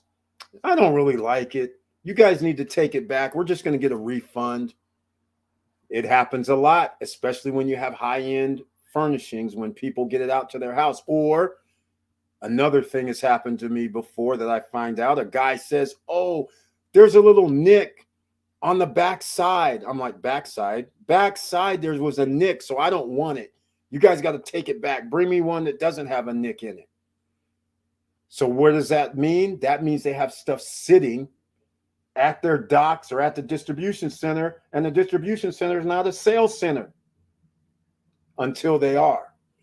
So I call up the sales center, distribution center, and I tell them, hey man, I saw this Tusk stuff and this guy had for sale up here, but do you have any more pieces? He goes, yeah. In fact, there's like a desk. There's like other items that go along with that. I said, I didn't see a desk. I didn't see this other table, this other sofa table and all that with these designs. He goes, oh, you should come down to our distribution center. We got like 5 or 6 of these things that you just described sitting down here, and we can't sell it. I was like, okay. I drove all the way from Sac down to Oakland to their warehouse distribution center. All that stuff that I was talking about where the guy said $15,000 it was going to cost me for all that stuff. Distribution center. The guy starts going, you can have those end tables, $250 each. That bar set that you wanted, I'll give it to you for $800. Then he started saying that desk, he's like $350. He gave me all the stuff for $2,700. Crazy, right? All that stuff was going to cost me $15,000, and it didn't even include 2 items that was easily another 5 to 10 G's. So all I'm saying is you don't have to play the game unless you don't know how the game is played. So you guys got a little bit of extra from me tonight. So when you guys are sitting there saying, you want to buy that luxury home or a home that's, let's just say, a larger size, right? Over 3,000 square feet. The reason why a lot of people won't furnish them is because of this. It costs a lot of money for all the space you have to put things in there. So they'll put in cheaper stuff. But if you buy a nice house, you want nice things, but you don't really want to spend $200,000 for furniture, right? But you want to have that cool stuff. Then I'm giving you guys playbooks on how you make it happen. All right. This is something I actually should make a video about. Furniture is made in certain locations and they have their names underneath. So there's no reason to buy it directly at the furniture store because they have to mark it up. They're 30, 40, 50%, right? So that's why as long as you know what the name is or the maker, then you can just go online. In this day and age, you can go online and find it, or you can go directly to the source and get it from them, and you're going to get a 50% discount at least. So I gave you 2 ways you can do it, but that's what you do. And especially some of you out here, and I'm going to name one person specifically, Mr. and Mrs. Cool. I don't know where you guys live now, but all I do know is this. With some of the investment stuff that you guys have done, in the next 3 or 4 years, you might be thinking, hey, you know what? We have this passive income coming in here. I think I might want to move to Seven Hills. I think it's Seven Hills. I'm pretty sure it was called Seven Hills. You might go, hey, I want one of them big fancy houses out here because we can pay for it. And then you get out there and you're like, oh my God, wait a minute. All this furniture is going to cost us like 100 G's, 50, 75 G's. We don't want to do that. So anyhow, this is for everybody out there that says, hey, I want to do something special and have cool, special things. Even if you had a 2,000, 1,500 square foot house, it doesn't matter. You want special things, but when you go look at it, you're sitting there looking at it going, man, I can't spend $5,000 for this. I can't do that. Now you know how you do it. You just go directly to the source. Just look underneath, get the tag, get the name, and then call up the place because you'll get 50 to 60, 70% off if you just go direct and bypass. And then that makes your dollar go a lot further, and you have quality stuff that lasts forever. All right. So again, I'm not trying to say anything crazy. It's just that when people come to my house, people start acting weird. They start going, "Where can I get this? Where can I get this? And what's the name of it?" And all this. And then I start telling them the names of stuff. They're like, "I never heard of it." Then when they go find out, now the next time they come to my house, they're like, "Are you kidding me? This thing's like 3 G's." Because it looks so simple. It's like 3 or 4 G's. You're like, I'm like, yeah, but I didn't pay that. So I probably paid $300. So I have to start giving them the information. So you guys now have it. I'm not going to actually make a video about this, but I might. But you guys, for 3 hours, you got the last thing. So now you can get cheap assets. You know where to get them, and you don't have to pay an arm and a leg, and you make your money go a lot further because it's hard to earn money around here. So just keep that in mind. Now, with all that said, we can go tonight. Get a good night's sleep. Thank you so much for listening to me. Thank you so much for your support. And with all that said, keep your head up, keep moving, and I'm out.